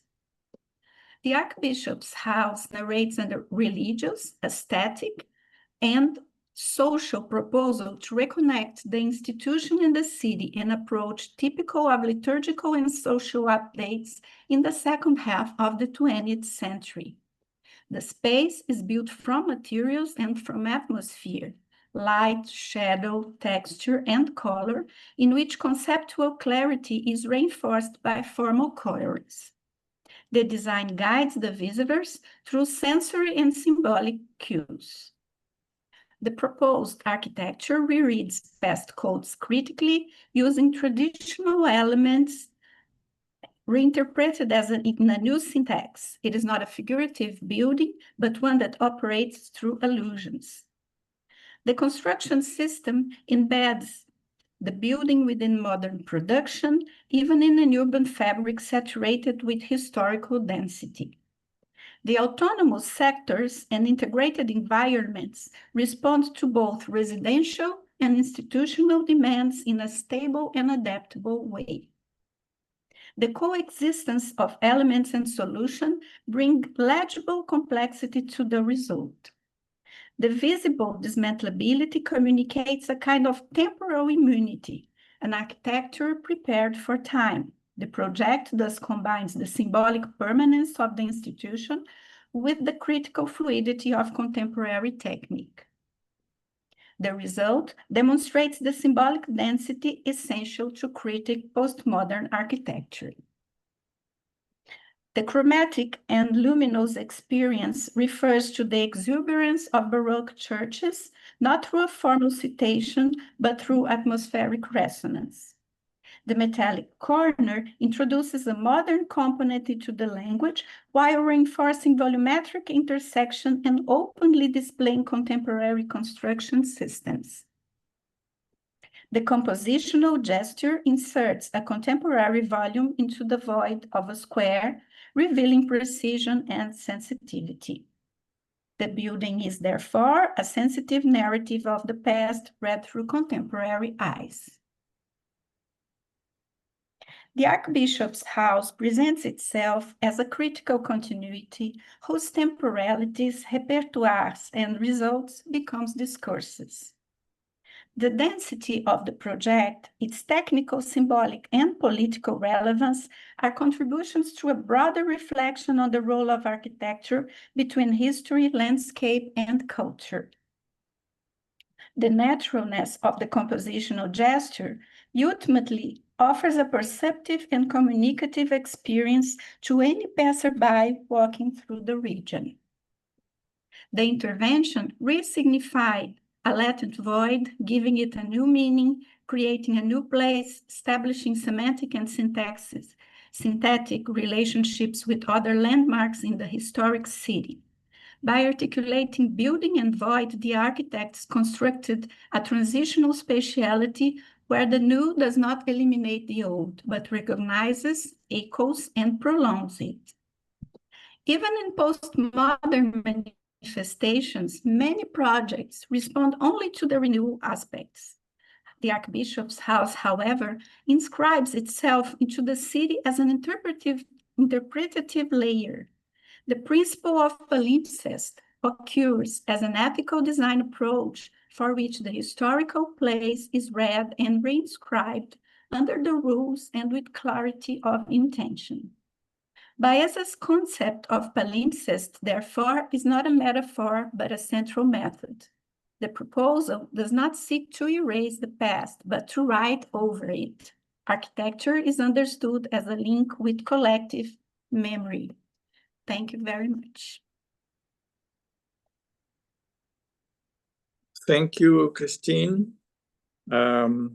So we are moving directly to Jiaqi Wang presentation. If you are there, Jiaqi, please let us know.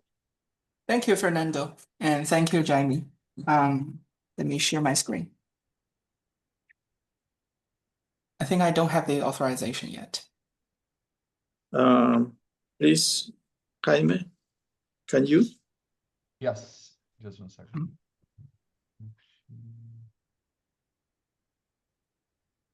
And to Tian also. Yes, of course.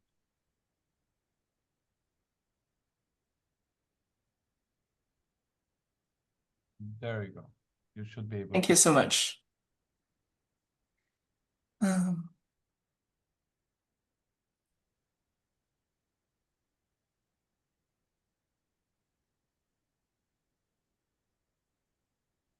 Can you see it in full screen right now? Yes. Okay. Thanks. So hello, everyone. Today, Tian and we are presenting the West Village Yard in Chengdu, China, and proposing a hydrological reading of it. On a sweltering summer afternoon in Chengdu, we stepped into the West Village Yard, a superblock community complex designed by Jiaqi architects 2 decades ago. This yard occupies an entire block. At its center are the sports fields and greeneries. Along its edges are the commercial spaces. A continuous open-air walkway connects the street level to a rooftop running track, offering wide views across the neighborhood beyond. This project recently returned to public attention after Liu was named the 2025 laureate of the Pritzker Prize. At the entrance, a new billboard proclaims in bold characters, "Congratulations to architect Liu Jiaqi, recipient of the highest honor in global architecture."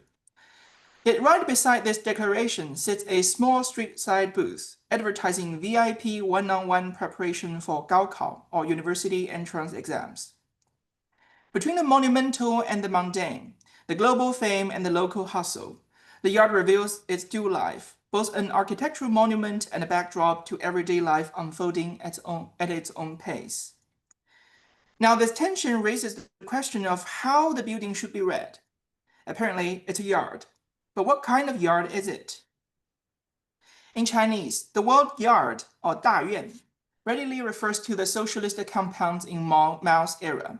Factory yards, school yards, army yards, government yards, all the enclosed institutions where work, domestic life, and political identity overlapped. Liu, however, distances his project from this legacy. He said what was called yard culture at that moment was simply an enclosure of hierarchical orders. And by contrast, my West Village Yard is a civic place to be shared. Architectural historian Zhu Tao offers another reading. He argues that the yard participates in an invisible lineage of the European courtyard typology. From Barcelona's superblocks to Aldo Rossi's business center of Turin. For Zhu, the yard represents the emergence of a new collective, a rare urban monument in a landscape increasingly colonized by speculative real estate development. Despite their differences, both interpretations share a common reliance on the discourse of typology. Typology has long served as the discipline's epistemic device, situating buildings within a lineage of archetypes that carry historical continuity. As Rossi put it, typology reveals the deep-seated, persistent spatial patterns through which cities endure over time. But eventually, these patterns are to be used by the architects. That is to say, typology is not only a tool of analysis, but also a disciplinary myth. It makes architects the decisive agents whose design can shape social and political outcomes.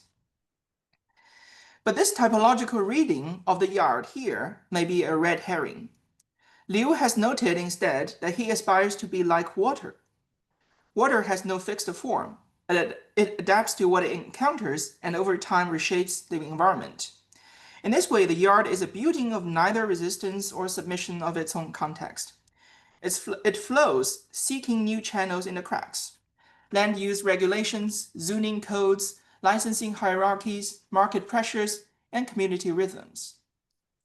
The project was made possible because of Liu's longtime friend Du Jian, an idealistic developer who would sacrifice part of his business profit for bold experiments. The land was zoned for community sports, so this courtyard layout was initially meant to include commercial spaces without changing the land use category. Furthermore, Liu's office only had a second-tier architectural license, which limited the maximum size of any single project they were allowed to design. To work within this restriction, the project was broken into several smaller units. The gaps between these units offer spaces for air conditioning units, so that the rooftop space can be freed. Now, this is not to say that the building shape is automatically generated by its conditions, as in the myth of parametrical design or BIG style diagrams, but to shift our attention from permanence to change, from time to flow, from the architect's singular authorship to the collective forces that gradually sediment into space. The West Village Yard, we argue, cannot be fully understood as a revival of historical type, be it Mao's yard or the Rossi's yard, because it is both enabled and constrained by the currents of regulation of capital, craftsmanship, municipal ambition, and of everyday life. And all these matters require a hydrological reading. Flow. To grasp these currents, we can first understand the city that hosts them, Chengdu. The center of Western China, Chengdu is known for its slow, everyday rhythm. For centuries, citizens have spent long afternoons in tea houses, chatting and playing mahjong, favoring comfort over speed and efficiency. Liu's own practice embodies this rhythm. His office was once located above a tea house, later moving into an old apartment on Yuling Road, a street known for bistros and food stores. It is said that his team would break for hot pot late in the evening, then return upstairs to continue work overtime. Chengdu's street life remains central to its identity. Since the 80s, shopping malls have swept across Chinese cities, enclosing commerce within air-conditioned interiors. Chengdu is no exception, but much of its commercial vitality still unfolds outdoors, where eating, shopping, and socializing happen on the street. This yard extends its culture within the scale of a superblock.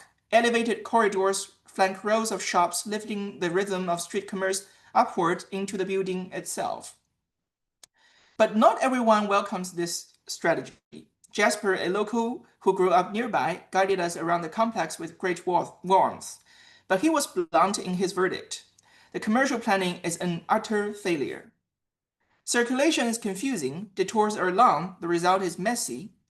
Sometimes the janitors pushing trash carts meet customers hunting for shops. And with this unusual layout, the yard struggles to attract glossy retailers that are sensitive to circulation plans. And you can see its most international franchise are KFC, which is everywhere in these shopping malls. For Jasper, this is wasted potential. A project of such a scale, he argued, should have delivered a city-level shopping center for West Chengdu.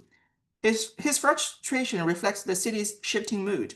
While Chengdu has its leisurely lifestyle, it is also transforming a metropolis of 20 million people, eager to join the ranks of global world cities. This ambition is legible in the project's new English name, which is called Wesley Valley, a rebranding of cosmopolitan polish. Ironically, this is probably what Liu sought to avoid in his design. In an interview, he remarked, "Not everything should be gentrified. Stir-fried pork will not taste better when it becomes Iberian-style fried pork. It just becomes more expensive." For Liu, the yard should serve its surrounding residents, not a cosmopolitan fantasy. But Jasper disagrees, and he is a resident nearby. The yard becomes a mirror of Chengdu's changing tempo, stretched between different desires and lifestyles across generations. And yet, the building's primary tenants nowadays satisfy neither Liu or Jasper's vision. They are after-school tutoring institutions. There is a dazzling array of lessons on offer in the building: programming, dance, English, football, martial arts, guitar, piano, and calligraphy. As a property manager explained to us, almost half of the units are now rented to these agencies because the building is located within a good school district. In contemporary China, where the competition over children's education is relentless, extracurricular training has become a necessity. Every kid is expected to cultivate at least one specialty. The yard's layout, which is non-optimized, provides flexibility to specialize these social anxieties. And for better or worse, these institutions are weaving into the neighborhood's daily rhythm. A guitar school on the third floor, for example, hosts regular performances on the open ground downstairs, using music to lure parents and recruit their children. It's, as you can see at night, it's on the left bottom corner. There's a kind of little square for the performance. This development lies far beyond Liu's original plan. In many interviews, he evoked local urban culture such as food stores or street vendors, but we're not sure tutoring centers were part of them. And yet, they are undeniably a faithful reflection of the local social life. The building leaves enough space for these things to flow in, even when they do not fulfill the idea of the architect. And with that, I am handed over to Tian for the next part. Thank you, Jiaqi, and I'm going to share my screen. And can you see my screen clearly? Yes. Wait a moment. Okay, I'm going to talk about the part about depth, and these tutoring skills shows that architecture often outlives the intentions of its designers. Liu Jiaqi was long familiar with this tension. In 1982, after graduating from architecture school, he joined a municipal design institute, but soon volunteered for a posting in Tibet to escape routine work and gather material for his novel. His first project, the Nachi Moss Art Center, sit on an unbounded grassland with no design brief. Inspired by an image of old courtyards, he improvised a clustered courtyards that formed the art center. Years later, he learned that his masterpiece had been repurposed firstly as nightclub and then as a ship shelter.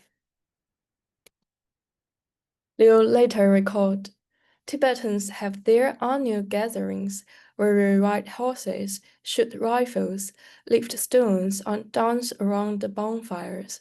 Their art never needs such a complex of buildings. We, clever as we thought, imposed a lifestyle we assumed that was better, but they simply carried on as they always had. That's when I realized that architecture is not just about designing buildings. When Leo returned to architectural practice after a decade of detour into novel writing, he gradually developed a design strategy that could be described as adapting to circumstances. It is a mindset common to Chengdu natives. Life here is guided less by grand ideas than by the comfort of the present moment. The Lu Yeyuan Museum is among the first projects that illustrate this strategy. Hidden among suburban bamboo groves, the building unfolds like a Zen handscroll, shimmering ponds, dappled light, silent Buddhas. Yet, despite its sophistication, the museum itself draws few visitors today aside from architects. Instead, it has gained popularity as a destination for corporate team building activities, those like for companies. The second phase of Luyuan is therefore a guest house whose primary functions, eating, sleeping, playing games, and relaxing, closely resemble those of nearby rural homestays where peasants host urbanities for food and leisure, often for supplemental income. Leo was perfectly comfortable with this outcome and designed the guest house himself. For him, such repurpose is never failure or compromise, but proof of our core conviction. Architecture cannot predetermine the lives it will shelter. Function, like form, is historical, contingent, and open to improvisation. The architect's task is not to fight that impulse, but craft a spacious framework, loose enough to harbor unforeseeable use. Adaptation for Liu Jiaqi extends from use to construction. In the Lu Yeyuan project, unable to achieve the smooth finish of cast-in-place concrete due to local builders' limited skills, he clad a brick structure with present panels to simulate it. This defiance of material honesty sparked debate among critics, influenced by Frampton's tectonic culture and those who mocked his low-tech approach. Yet, Liu's concern was not with binaries of authenticity or technology. For him, adaptation meant turning constraints into latent resources. The same pragmatism guides the yard project. Acknowledging the limits of local craftsmanship, Liu once abandoned hopes for polished concrete and the embarrassed bamboo woven formwork, a texture that local builders could reliably execute. A similar approach is visible in the pump-pit railing junction made of exposed steel ribble. The original idea was to position the bars upright, but the difficulty of achieving such precision led Liu to accept a freely angled configuration. The result evokes the image of a bamboo grove, an accidental aesthetic born from the construction constraints.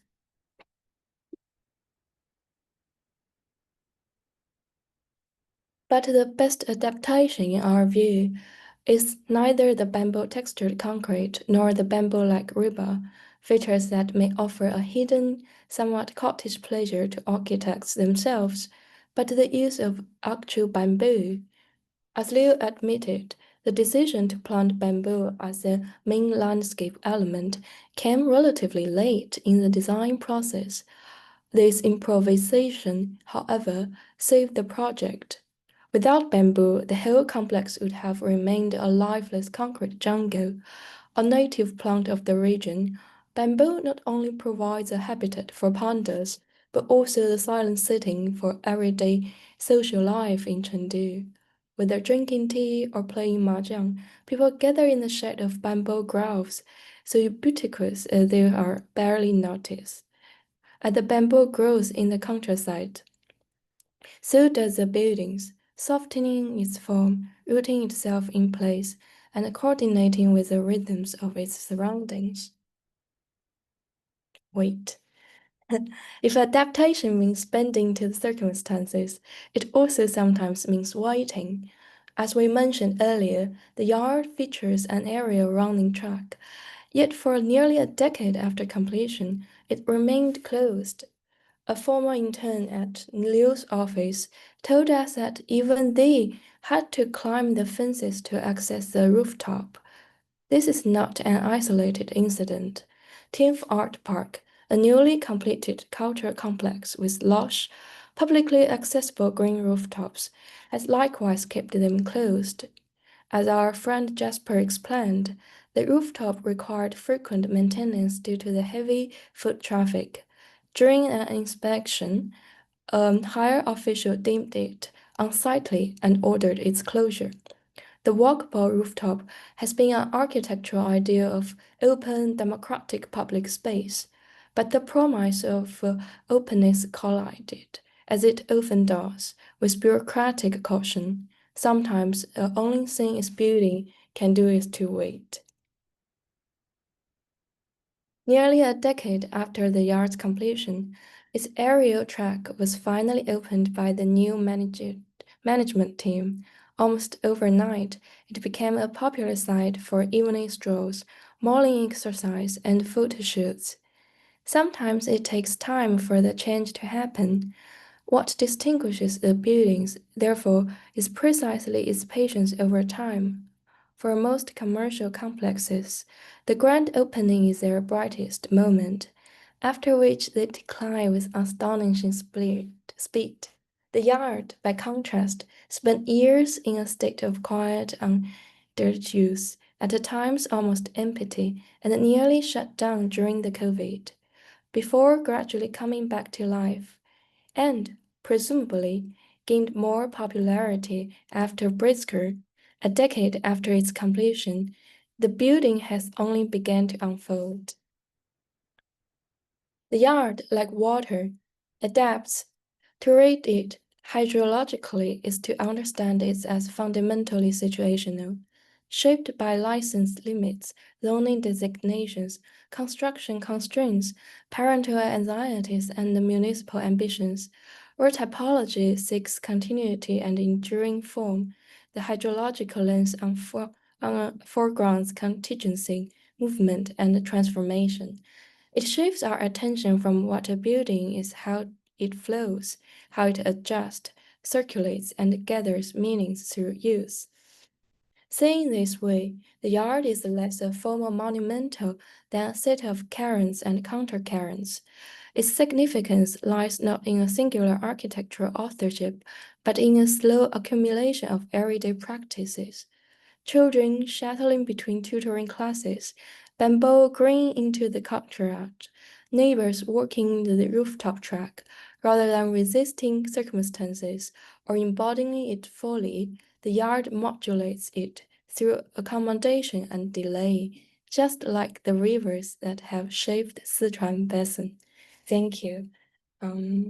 Just a quick note that this image is the food delivery shed, which is kind of added to the cracks of the building after, in recent years.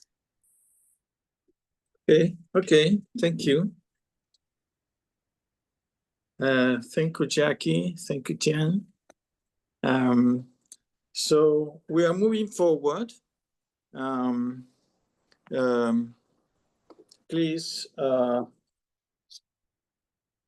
Nicholas, are you there? Yep, we're here. We'll share our screen. Okay, we're moving forward, and then we'll have some time for reflections.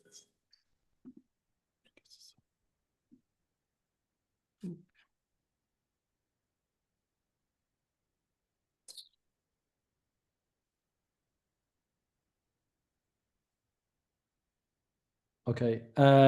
Yeah, can you see the presentation? Okay. Yes. Yes. Yeah, perfect. So it gives me great pleasure to present our project entitled Sættedammen, exploring temporality in the world's first modern co-housing project.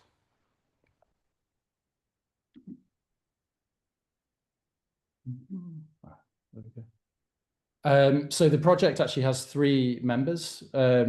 My name is Nicholas Thomas Lee, and I'm an associate professor here at the Institute of Architecture and Space. And I'm also head of a master's program called Spatial Design at the Royal Danish Academy. And then we also have Max Pedersen, who's a research assistant and also an anthropologist who's involved in the project. And then last but not least, we also have Carla, who is here today as well, who's a research assistant and also an architect.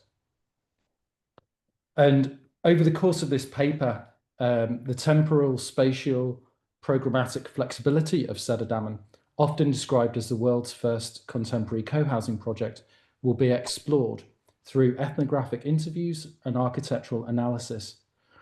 It is argued that the understated yet novel design of Sættedammen has resulted in a highly polyvalent form of domestic architecture, which has been shown to provide its residents with homes that have supported a wide variety of evolving domestic practices.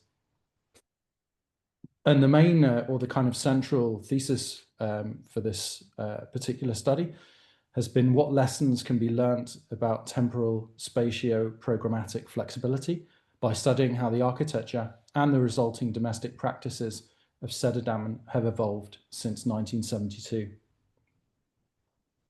And the methodological framework for this research inquiry has involved a synthesis of anthropological and architectural methods of both empirical data collection and analysis. Firstly, a series of semi-structured ethnographic interviews with 14 of the current residents of Sættedammen, many of them being actually those that founded the co-housing project back in 1972. Were carried out to explore the relationship between the architecture and also the residents' domestic practices, and in particular, how they've actually changed over the years. Secondly, on-site architectural registrations were carried out on 3 selected houses where comprehensive information could be gathered that could trace the full evolution of spatial practices back to 1972. Nicholas? Yeah. Sorry to interrupt. I still see the first image of your presentation. I don't know if you're passing. Okay. I'll try sharing again. 1 second. Yes. Sorry about that. No problem. There we go. Okay. Okay. Maybe you can show us the missing ones, because we only saw the opening slide. Okay. So now can you see this? Does it say aim of the paper? Is this the second one? Yeah. So this is these are some photos of Sættedammen. Okay. Yeah. And then this was the. Can you see that now? Yeah. Okay. Perfect. Sorry, I don't know what happened there. It must be a sharing screen issue. But this is the slide that I'm on at the moment. And so based upon these ethnographic interviews and also the research into the building permissions and permits, this resulted in a series of furnished floor plans that represent the various spatio-programmatic phases of the 3 houses since 1972. In addition to this, a figure ground reversal technique has been applied to the interiors, where the architectural frame, the walls, have been removed, thereby foregrounding the spatio-programmatic temporalities of the domestic spaces and their furniture. You can see here on the right-hand side with the images of the furniture. Perhaps it's also important to give a kind of theoretical background to the project. So at the time when Sættedammen was designed and built, there was a critique at that period of kind of functional flexibility. And in a way, the notion of functional flexibility within modernist architecture emerged a couple of decades before the inception of Sættedammen. And it was really with the aim of kind of redeeming functionalism from its deterministic tendencies by introducing temporality and unforeseen activities. The assumption was that programmatic flexibility would allow functionalist architecture to accommodate unforeseen changes to its inhabitants' needs by providing multifunctional spaces that were adaptable through either redundancy with an excess of space, which is typified by kind of large open plan spaces, which we still see today, or technical means through moving parts. And maybe the icon of that would be the Maison Schroeder by Gerrit Rietveld. And as a kind of critique of these types of functional flexibility that in a way continue to propagate the idea that human behavior could be reduced into abstract functions, Hermann Hertzberger and a number of other more anthropologically minded architects began to develop the notion of polyvalent architecture as a kind of alternative approach that supported the interchangeability of activities within the built environment. And Hertzberger's notion of polyvalent space is really based upon the idea of designing built environments with a distinct permanent form that can support a wide variety of forms of inhabitation without needing to physically change. He wrote, "The only constructive approach to a situation that is subject to change is a form that starts out from this changefulness as a permanent, that is essentially a static given factor, a form which is polyvalent.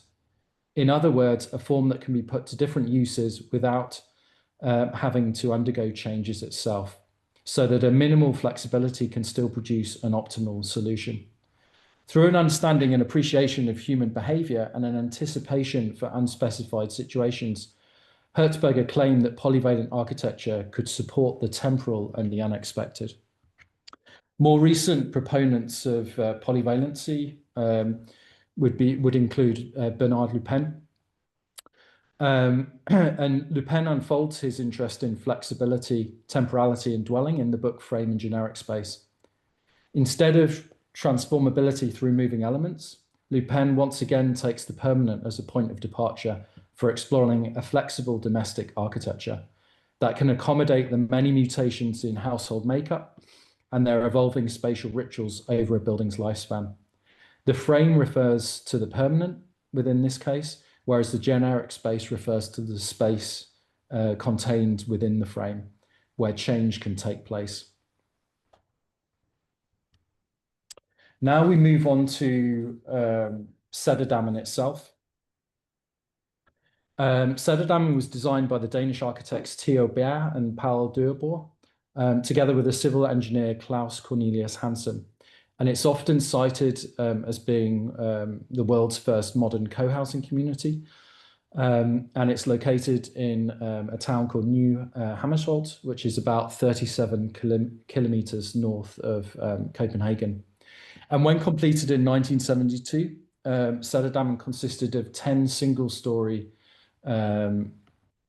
houses and also 17 two-story houses with a kind of standard floor plan based upon, this is a location plan, and then these are the kind of 3 different types that we see there.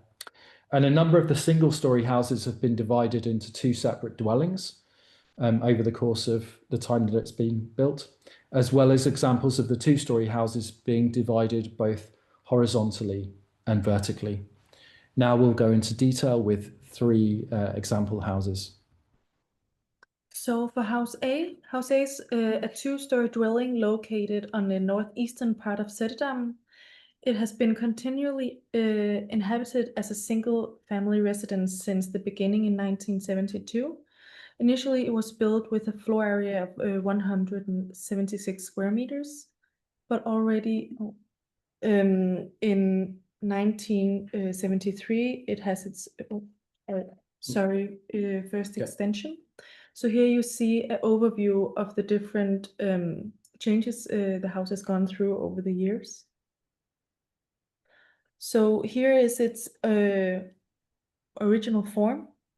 In 1973, an extension with a guest room, a winter garden, and was built, including a small extension to a kitchen, which gave the house 25 square meters extra. As part of this remodeling, a distinctive round windows and circular openings within the sliding doors, both in kitchen, dining, and living room, were introduced, allowing space to be enclosed or left open, reflecting on the desire for both privacy and flexibility. It was the same year where the couple had their first and only child, and the upstairs were organized to become bedrooms, and the downstairs bedroom was then allocated for a nanny, which gave the opportunity for the parents to stay in the workforce during that time. In 1979, the nanny moved out as the kid grew older. The kid moved downstairs, made it possible to introduce a home office on the upper floor. In 1990, the kid became a teenager, which then were allocated to the annex. This also introduced the opportunity to now create a wood workshop in the ground floor.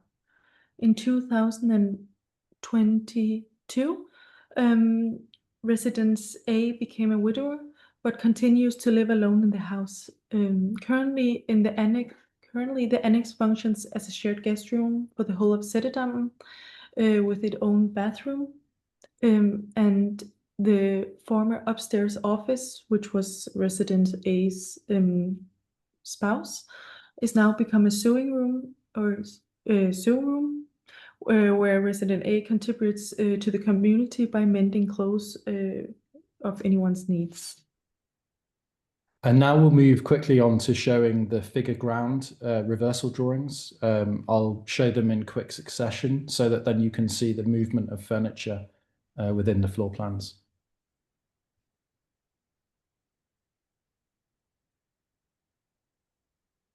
So for House B is located close by House A, just with one neighbor in between.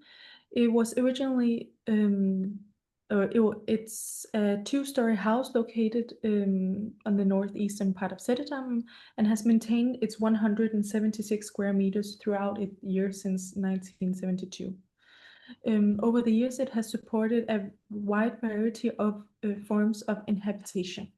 So originally, the house was a single family home for a nuclear family inhabited by a couple and their 3 kids.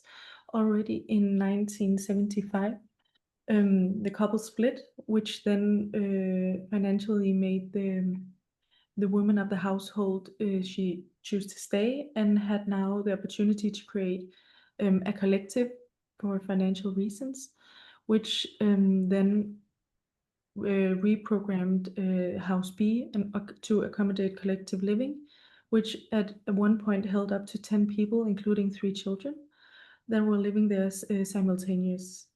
This also meant that a lot of the living spaces were then recreated into bedrooms, both in the ground and top floor. In 1984, as the collective began to dissolve in the mid-1980s, several of the occupants moved out. The house began to transition back towards a more conventional domestic setup. So you'll see what once has been a bedroom will then reappear as a living room. This marked a spatial rebalancing in the house by re-establishing shared social space, while at the same time reducing compartmentalization. In 1987, the house was legally divided into 2 cooperative apartments, which was divided vertically, meaning that a new staircase was introduced in an old bedroom, now functioning as a kitchen, dining, and hallway. While the structure remained unchanged, a lot of the internal circulation, privacy, and access to amenities required carefully spatial negotiation at this point. In 2019, House B was reconsolidated into a single family residence once again, short after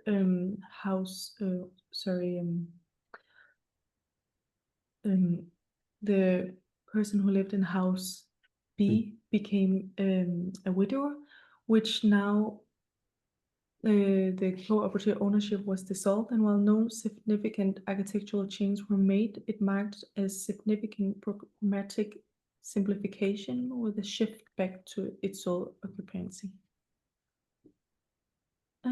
Yes, resident B, who now has also retired, continues to live alone in the house, using its domestic space to support his personal interests, such as one spare room who has been used as both bedroom during the collective areas, kitchen during the cooperative apartments, is now his own personal music room where he meets with his band once a week. While modest in its scale, this reprogramming of space illustrates the ongoing adaptability of House B's spatial organization in response to evolving domestic practices and needs. Once again, here is the figure ground.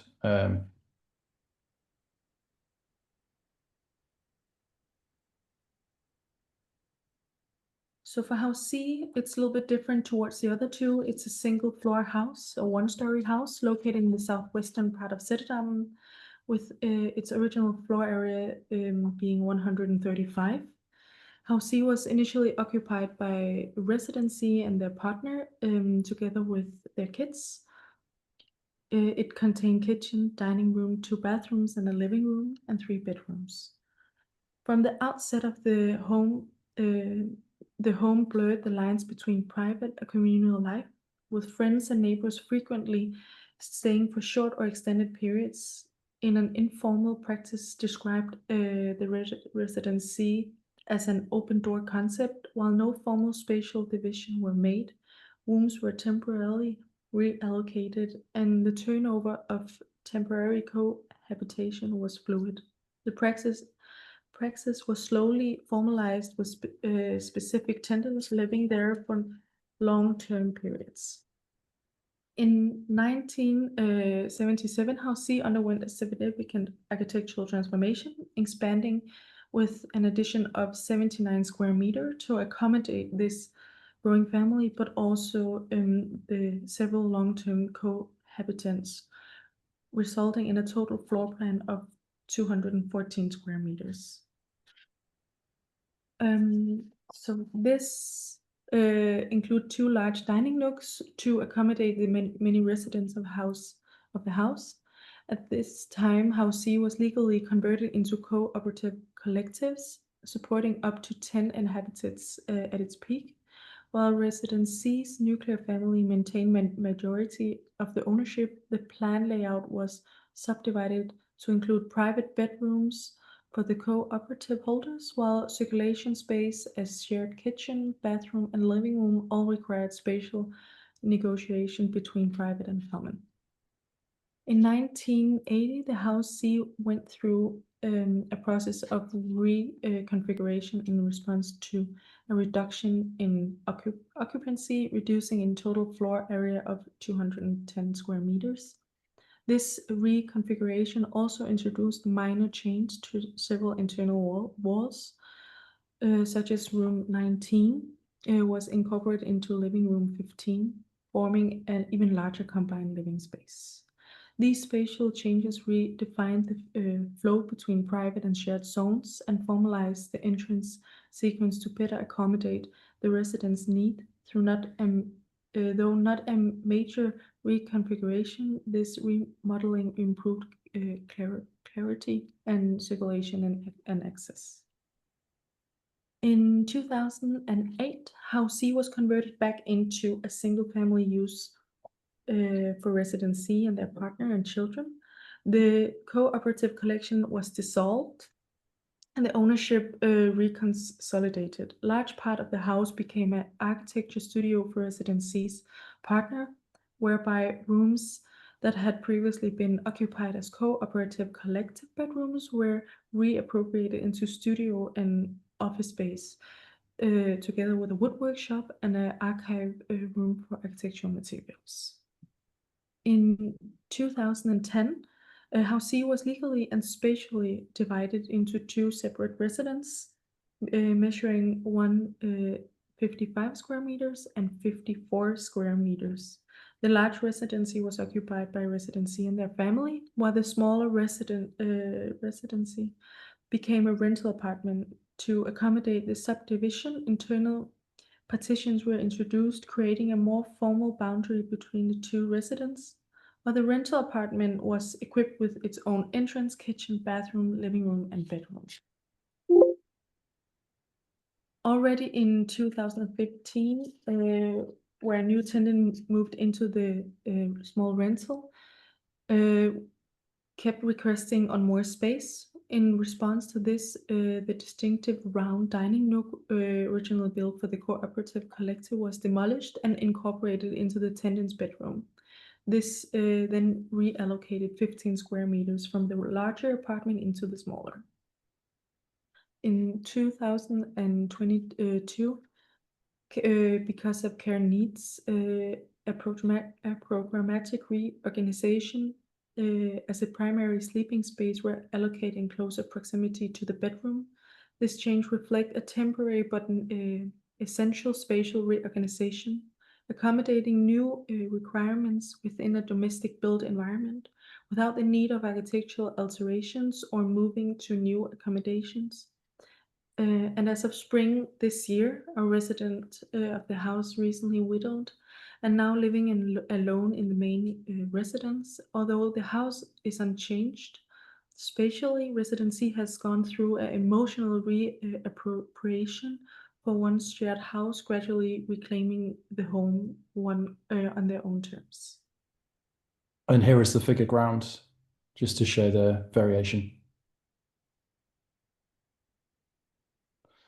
So we move on very briefly to some kind of results and conclusions. So from the analysis of the three houses, we can see that the architecture of Sættedammen has provided its residents with a great amount of spatio-programmatic flexibility. In the publication Housing Designer Manual, Bernard Lupin writes that for the last 4,000 years, dwellings all over the world have included a place measuring about 4 meters across the diagonal in which people can gather. A space for getting together can serve as a primary living room. However, it can easily be turned into a space for sleeping, working, or used as a guest room. The modularization and the resulting spatial grid of Sættedammen means that almost all rooms have a width exceeding 4 meters, and in most cases have an individual floor area approaching or exceeding 16 square meters. This makes the rooms highly interchangeable with one another in terms of use, resulting in a high level of polyvalency. The structural system and resulting spatial grid used in the architecture of Sættedammen is highly legible, and it has been shown in the 3 case studies that it is intuitive for the residents to reconfigure, extend, and reappropriate the domestic spaces contained within. Over the course of the study, generic has arisen as a kind of contentious term. While the structural system of Sættedammen performs as a frame in accordance with the writings of Lupin, the resulting spaces are difficult to describe as generic spaces. With a high degree of spatial articulation and polyvalency, at this juncture, it would seem more productive to lean on Herzberger's definition of polyvalent space instead. Herzberger writes, unlike the indifference of generic space, polyvalent space is essentially suggestive of that which presents itself. It is, in fact, what we call inviting form. This inviting form is also described as articulated space that invites active appropriation from its inhabitants. The case study analysis above points to the architecture of Sættedammen displaying ambiguity rather than neutrality in spatial terms. It could be argued that Sættedammen's houses rely upon spatial abundance for their spatio-temporal flexibility. In a time when we must consider spatial consumption just as much as any other resource depletion, it is difficult to defend a single occupancy dwelling as having a total floor area above 200 square meters. However, the study shows that the houses have often displayed most polyvalency when they've accommodated large numbers of cohabitants. Both House B and House C have accommodated 10 residents each at their maximum occupancy. This domestic spatial consumption per capita could even be described as sufficient, being less than half of the average domestic spatial consumption per capita in Denmark today. The overall dimensions, sizing, and relational placement of the rooms in the houses of Sættedammen has resulted in a highly polyvalent form of domestic architecture, which has been shown to provide its residents with a great amount of spatio-programmatic flexibility over time. A highly legible structural frame, together with the ambiguity and programmatic use of the resulting spaces, gives agency to the inhabitants to appropriate the different rooms in a multitude of ways. These are valuable lessons for practitioners involved in the production of contemporary housing today. Thank you. Thank you, Nicolas. So we can move forward. I want to share some thoughts about the 4 presentations, which it seems to me there are some parallels that can be made between the 2 first and the 2 second cases. Despite the very different sensibilities in the works of the Smith and Radic theater in Chile and the Archbishop house reconstruction in Mariana in Brazil, I think the operation is almost the same. Reconstructing the enclosure, the walls, the facades, with a very strict idea of reconstructing the urban space, in some cases the memory of this landscape, which is very obvious in both cases, and then having a total freedom to operate in the inside in a sort of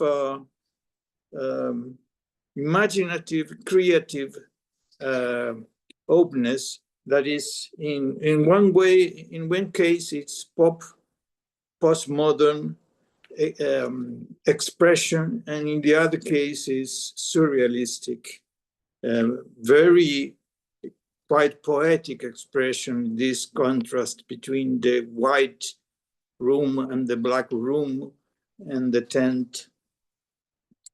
And even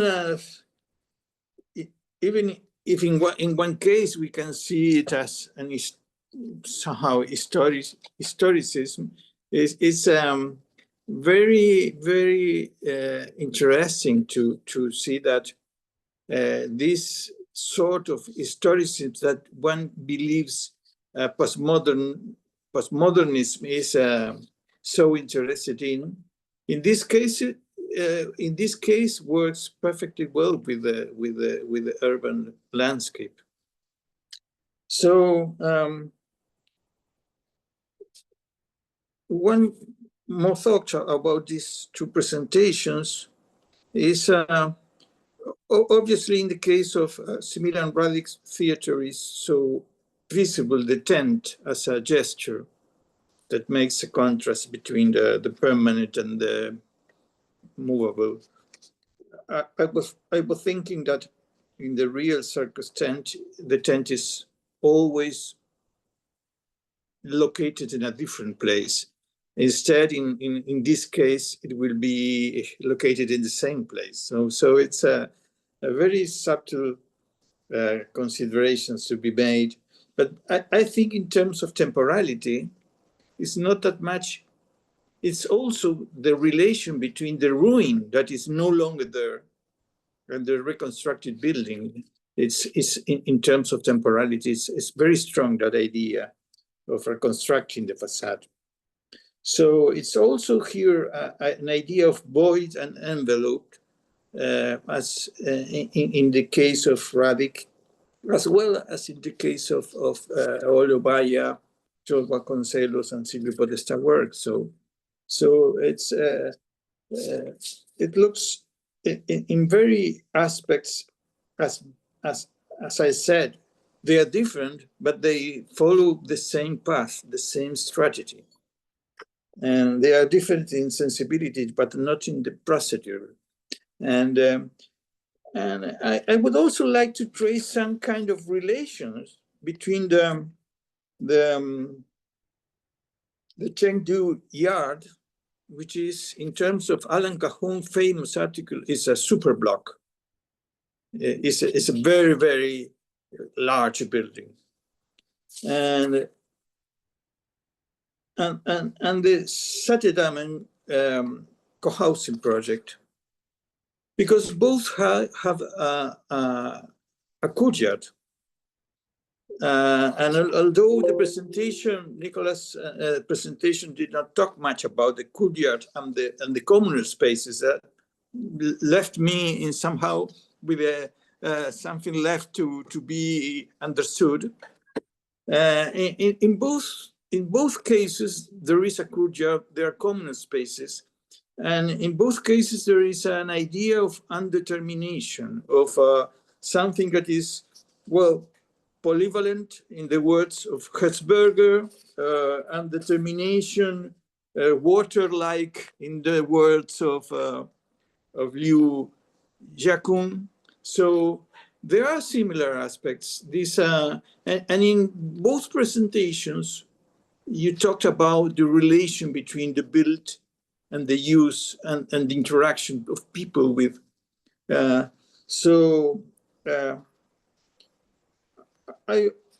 Just to finish, I would only like to add that I can't fully agree with the idea of typology as something permanent.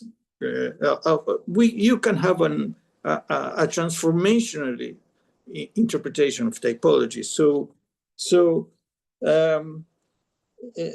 Anyway, adapted to circumstances, it may be in both cases the argument of these two papers. And with that said, I think we could move forward and see if there are any other thoughts by the or questions that could be answered by the authors. So please feel free to make your questions. I have a short comment, and then I think we can open to the audience's questions, starting with Pierre. But what I realize now is that maybe I should have changed the name of the session, because I've called it Making Place, but the time and the temporality and different methods on how to deal and discuss time through these buildings is maybe the most interesting aspect that connects all the presentations, right? So the first one talks about like flexibility, nomadism, and this idea of how the building is kind of is dialoguing with this imagination of the non-perennial building. And then the second one talks of the historical fabric of the city. The third one makes a triangulation between form, norm, and the everyday life. And the fourth presentation discusses, of course, the evolution of life within the building and how the building itself, through the furniture, for example, changes throughout time. So I think Maybe those buildings and those case studies are really good examples on how we cannot dissociate time from space, temporality from territoriality. Anyways, we have a hand raised by Pierre-Alain, please. Yes, hello. Thank you very much. It was a very interesting session, and thank you for the presentations. I would have a specific comment and question to Jiaqi Wang and Tian for this beautiful Liu Jiakun's West Village. And I find some connections with the discourse of Rozana Montiel at the beginning, because Rozana spoke about developing life and developing the public space and in which way the public space is engaged by inhabitants. So that what is very impressive, I visited myself, I was in Chengdu in 2017 with Anne Zhaowen, and was extremely impressed to something which is very rare, it's not a building, but it is really an urban structure. So that the fact it is something architecture creating urban life. And my reflection was related with the way in which Jiaqun makes a kind of inversion of the circulation, because only when you have a courtyard, even when you have the prototype of the clusters, the circulation is inside, and after you have the rooms to the periphery. And here the main circulation is in the perimeter, facing the street, so that when you visit the buildings or you want to go to some restaurants or to some shops, you are in relation with the public life in the street. And after the courtyard inside is at the same time a very big public space, but I had this kind of more intimacy with the fact to go towards the interior. My question is related about your own visits, observations, because you made interviews to the inhabitants, and you verify that something is working well or something can working badly. My question is that by the fact that the circulation is creating for the architecture what is really beautiful, that you have no facades.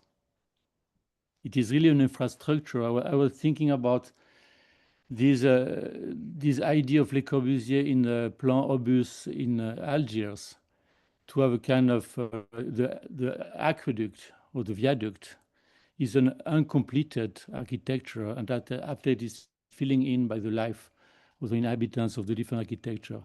My question is that is the fact that the circulation in the perimeter is clearly longer, you need to work more, if this has been criticized by the users, or they appreciate the fact that the route is longer, but you have this contact with the urban life along the street. Did you discuss this question with the users? Yes, thank you, Pierre. I think this is actually their main complaint. For some of the residents, they have to walk a long way to find the restaurant they want to go to. But I think on the street level, on the ground level, the courtyard, whether outside along the street or inside along the courtyard, this kind of detour or this kind of just wandering in the space is providing a very nice experience, which I think it just takes time for people to understand what they can benefit from this layout. Because if you are you're heading for a restaurant very directly, then it's a trouble for you. But if you are taking time in this area, feeling the structure, the atmosphere, then it might be a benefit. So as I said, it takes like 10 years for the residents to accept this building, to really go into there. And it does take time for it to gather popularity. And when there's more people tend to go together. So I mean, it does take time for them to. Now it's appreciated. Right. Now they appreciate it. Because right. The fact taking time, it is typical of the urban experience, the experience of the flaneur. You don't go so quick. You take exactly. your time for moving and for discovering other occasions or other activities. It's kind of serendipity, because you go to the restaurant, but you see someone playing music or a smaller another activity. What is great in these buildings is really urban. Yeah, I want to add one of your observation, because you mentioned that you have been to Chengdu, and like you have observed that it's very interesting urban street, like people can house their daily life. So I feel like Liu Jiakun's his corridor, his circulation, also were also inspired by this Chengdu natives. Like usually on the street, you can there's open street and there are a lot of restaurants just on the street. You can directly head to the restaurant, and I'm part of the, like, as a Chengdu local people. I would like to say for the local, this kind of circulation is very normal, because it's kind of you can experience in your daily life on the street, on the urban public space. So they won't notice that the serendipity or the beauty of that, because for them it's their daily life and there is very usual urban experience. So that's why the Jasper and the local people, they would complain about things, this functionality, or they cannot direct go to the restaurant using this circulation.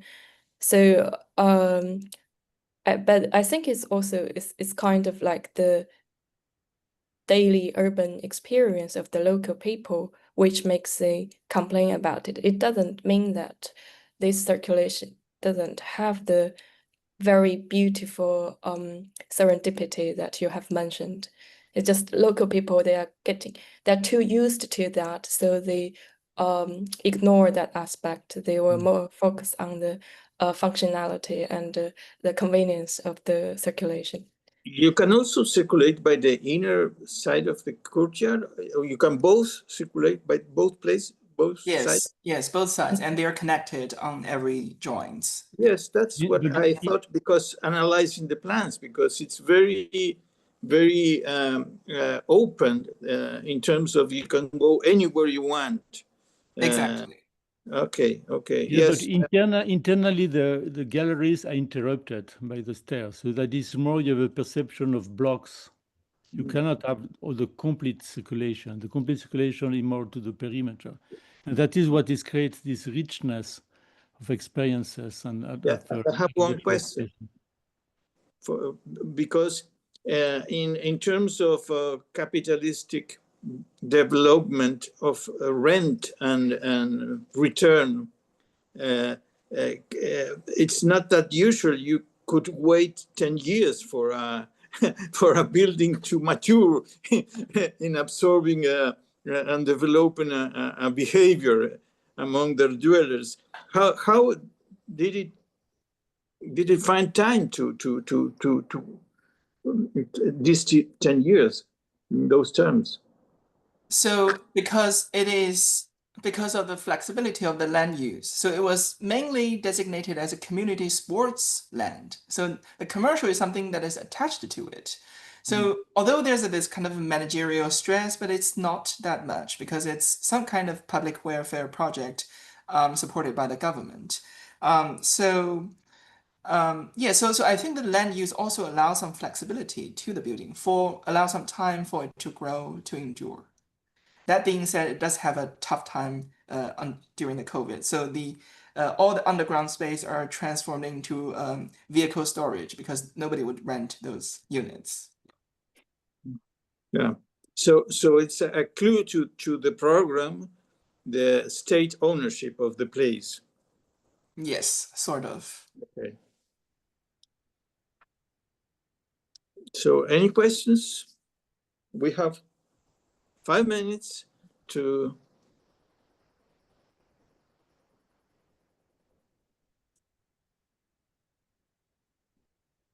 I have a question for Nicholas and the team about if you can say 2 words about how the courtyard and the communal space are used in Sættedammen. Yeah, I think that's a really good question. And we've also, actually, we're working on a second paper where we're focusing a lot on the common areas. So this paper that we presented today is very much focused on the kind of domestic and more private space. But we're very interested in how the common spaces are used. And there's the kind of garden courtyard space, which has a playground for children. And then there is also a common house where residents can choose to eat together 3 times a week. The original plan actually in 1972 was to also have a swimming pool, an outdoor kind of swimming pool as part of this common house. And the common house also is a place where residents can have concerts, and I think every month they have a common meeting. So if there's kind of any frictions or tensions in what's going on within the development, then that can be brought to kind of a collective meeting. So there's quite an interesting kind of regulatory framework within the development as well. What's also quite unique is because in Denmark, we have many contemporary co-housing projects, but that's where they have a shared ownership. Whereas in Sættedammen, because it didn't really exist at that time, that type of bank loan, the houses are privately owned by each individual resident, and then they collectively own a proportion of both the common house and also the garden areas. So there's kind of also an interesting ownership model there, which also means that the residents feel that, and they treat this common house as an extension of their private domestic space. So you do see these kind of interesting breakdowns between ownership and a sense of kind of private and common and shared. It's a lot more, let's say, fluid. It is surprising, at least for me, the way in which each owner of each house can transform it, expand it, rent it. It's very, very open in terms of, because most of communal properties, you are restricted in those terms, because when they expand their house, they use part of the communal land. Or am I wrong? Yeah, that's also very true. So in the example house C, which was the most kind of extended one, so in Denmark, you're allowed to extend your property, your private property, by a certain percentage of floor area. And what they can do at Sættedammen is they can basically pool those square meters, and then they negotiate between all of the residents who can then build more. So House C would be an example where they actually were able to build more square meters because the other residents contributed to that. Our anthropologist, Max, he's very interested in kind of the regulatory side of it, or rather lack of. And again, with many contemporary co-housing projects, you have almost a kind of dogma of rules that all of the residents sign up to. In Sættedammen, because of kind of the time period when it was formed, it was initially started in 1967. So it took 5 years to actually build it.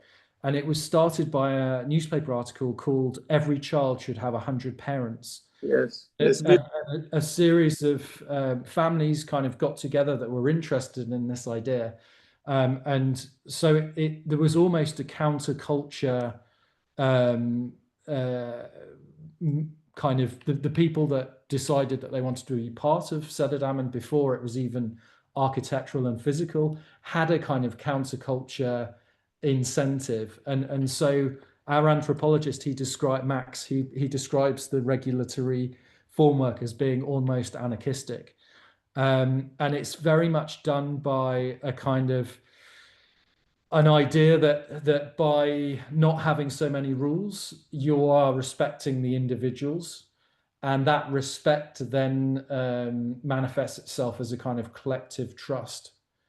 So there's also a very interesting quite unique level of I would say, kind of neighborhood trust within Sættedammen. So they also, for example, they don't have any regulations about how people should extend their houses, but it's done very much in a kind of people, when they want to extend their house, they put up a note on a collective board in the common house. And then if anyone has any problems with it, then they can make a claim, and then it's discussed at the common meeting. So it's a very interesting form of regulation. Well, there are still some questions that could be made. I have some, but I think we are in time. So let's see what Jaime says about what to do, or if you want to have final words, please. I think we can wrap up because the conversation is long. I just want to thank you all so much again. Thank you, Fernando, for chairing this session in this panel. And I want to invite you all for tomorrow's panel and meeting. It's going to be the last day of our conference. We're going to have the keynote lecture from Mariana soon, and I think it's going to be very interesting. And remember you all that tonight there will be a shift in the daylight savings time in Europe, so please be mindful of that fact. And yeah, so see you all tomorrow. Thank you so much again. Have a nice Saturday. Thank you. A pleasure for me. Bye.